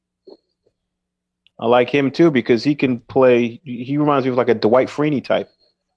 He's only 6'1", but he's got the twig. I want my edge guys to be long and lanky. I hear you. He doesn't have to necessarily play an edge. He can stand up, as well and be outside linebacker. We do run like a hybrid system. We definitely float around between the 3 and the 4. The 3-4 and the 4-3. So he can definitely be utilized as such, in my opinion. And hey, man, if you can get off the line and burst and cause some havoc, man, you don't necessarily have to be JPP. You can also be Dwight Freeney. Look at those headphones that Andy Reid on the edge with Mekhi Becton blocking him. I mean, to me, it would just be like, okay, what are you trying to do here, guys? All right. Well, I hope he's got the speed to be able to put his hands on him. Somebody like that. All right. It's about time that we finish up this thing up. Let's go. All of this commentary is unnecessary. Yeah, buddy. I think we did a pretty good job of filling in the time. I mean, it's hard for them on ESPN to do it. They have a lot more technology at their disposal and a lot more. Yeah, and they get paid that good money. That good. Brandon Ayuk to the 49ers is going to be a great fit. Mm-hmm. Good fit. Absolutely. Who's Andy Reid going to pick? Super Bowl champ Andy Reid with that nice Florida shirt. Looks like he works at Red Lobster, like one of those shirts. Is that the shirt he wore at the Super Bowl? I don't know. You guys ever try to eat the 30 shrimp at Red Lobster? No. No. The 30 shrimp? Yeah, it's like it had different. It was like a fried and baked. Something that they had. You could get 30 shrimp any way you wanted, and you could mix it up like a shrimp. Way you wanted, that's the way. It was like fried shrimp and like shrimp scampi. Yeah, all kinds of stuff. I don't know what you're talking about. Bubblegum shrimp. Maybe I tried. I don't know. I could have tried at some point. I know I had several shrimp in different formats at some point at Red Lobster, so I don't know if that's exactly what you mean. What was your go-to Red Lobster? I'm sure it is. They had the Red Lobster in the city. By what's it near 42nd? Pick is in for the Chiefs. Yep. And the one on 42nd Street is a big one. Yeah, absolutely. So by Times Square. By Times Square. We've been in there by Times Square. We've done that. And then I've done. You say we talking about work? Or you talking about pleasure with your friends? Both actually. We off of work. We've gone there, and then pleasure, the fam. We just ended up close to Times Square or whatever else, and we just went over there and did our thing. What about the one in Baldwin? The one that was in the Walbaum Shopping Center with I'm in a Hurry Pizza and Wendy's. It's done now, man. That's not there anymore. Nah. that's Matt Favicki used to work in that same mall. Remember Matt Favicki? I think he used to work at a pizza shop in there. Yeah, that's everybody. That's the best pizza in Super Bowl champion Kansas City Chiefs. It's not there anymore. Clyde Edwards-Helaire running back. That's who the Chiefs picked. Terrible pick. I don't like that. Wow. I don't like that. I don't like that pick at all. I don't like that, man. I don't like that. I don't like that, man. All right. I like it for them. So they need to take the pace back. Yes, they do. All right. So this is a record for us, man. This is a record for us. It is 12:11. And listen, folks, we had a great time, even though we're all tired. But thanks for joining us for our first edition of the NFL Draft, coming to you live from Team BKBK. So I'm going to eliminate all the formalities and everything. I'm just going to wish everyone a great night and a God bless. And I'm going to ask Brian to cue up our goodbye music. We'll see you guys Sunday for this time, just an hour-long show to wrap up this entire draft here. But it's been our pleasure. Thank you so much for just being great fans and viewers out there. And by the way, we loved all the commentary on the Facebook chat. So thank you guys very much. All right. God bless, and love all you guys very much. Cue it up, B. You.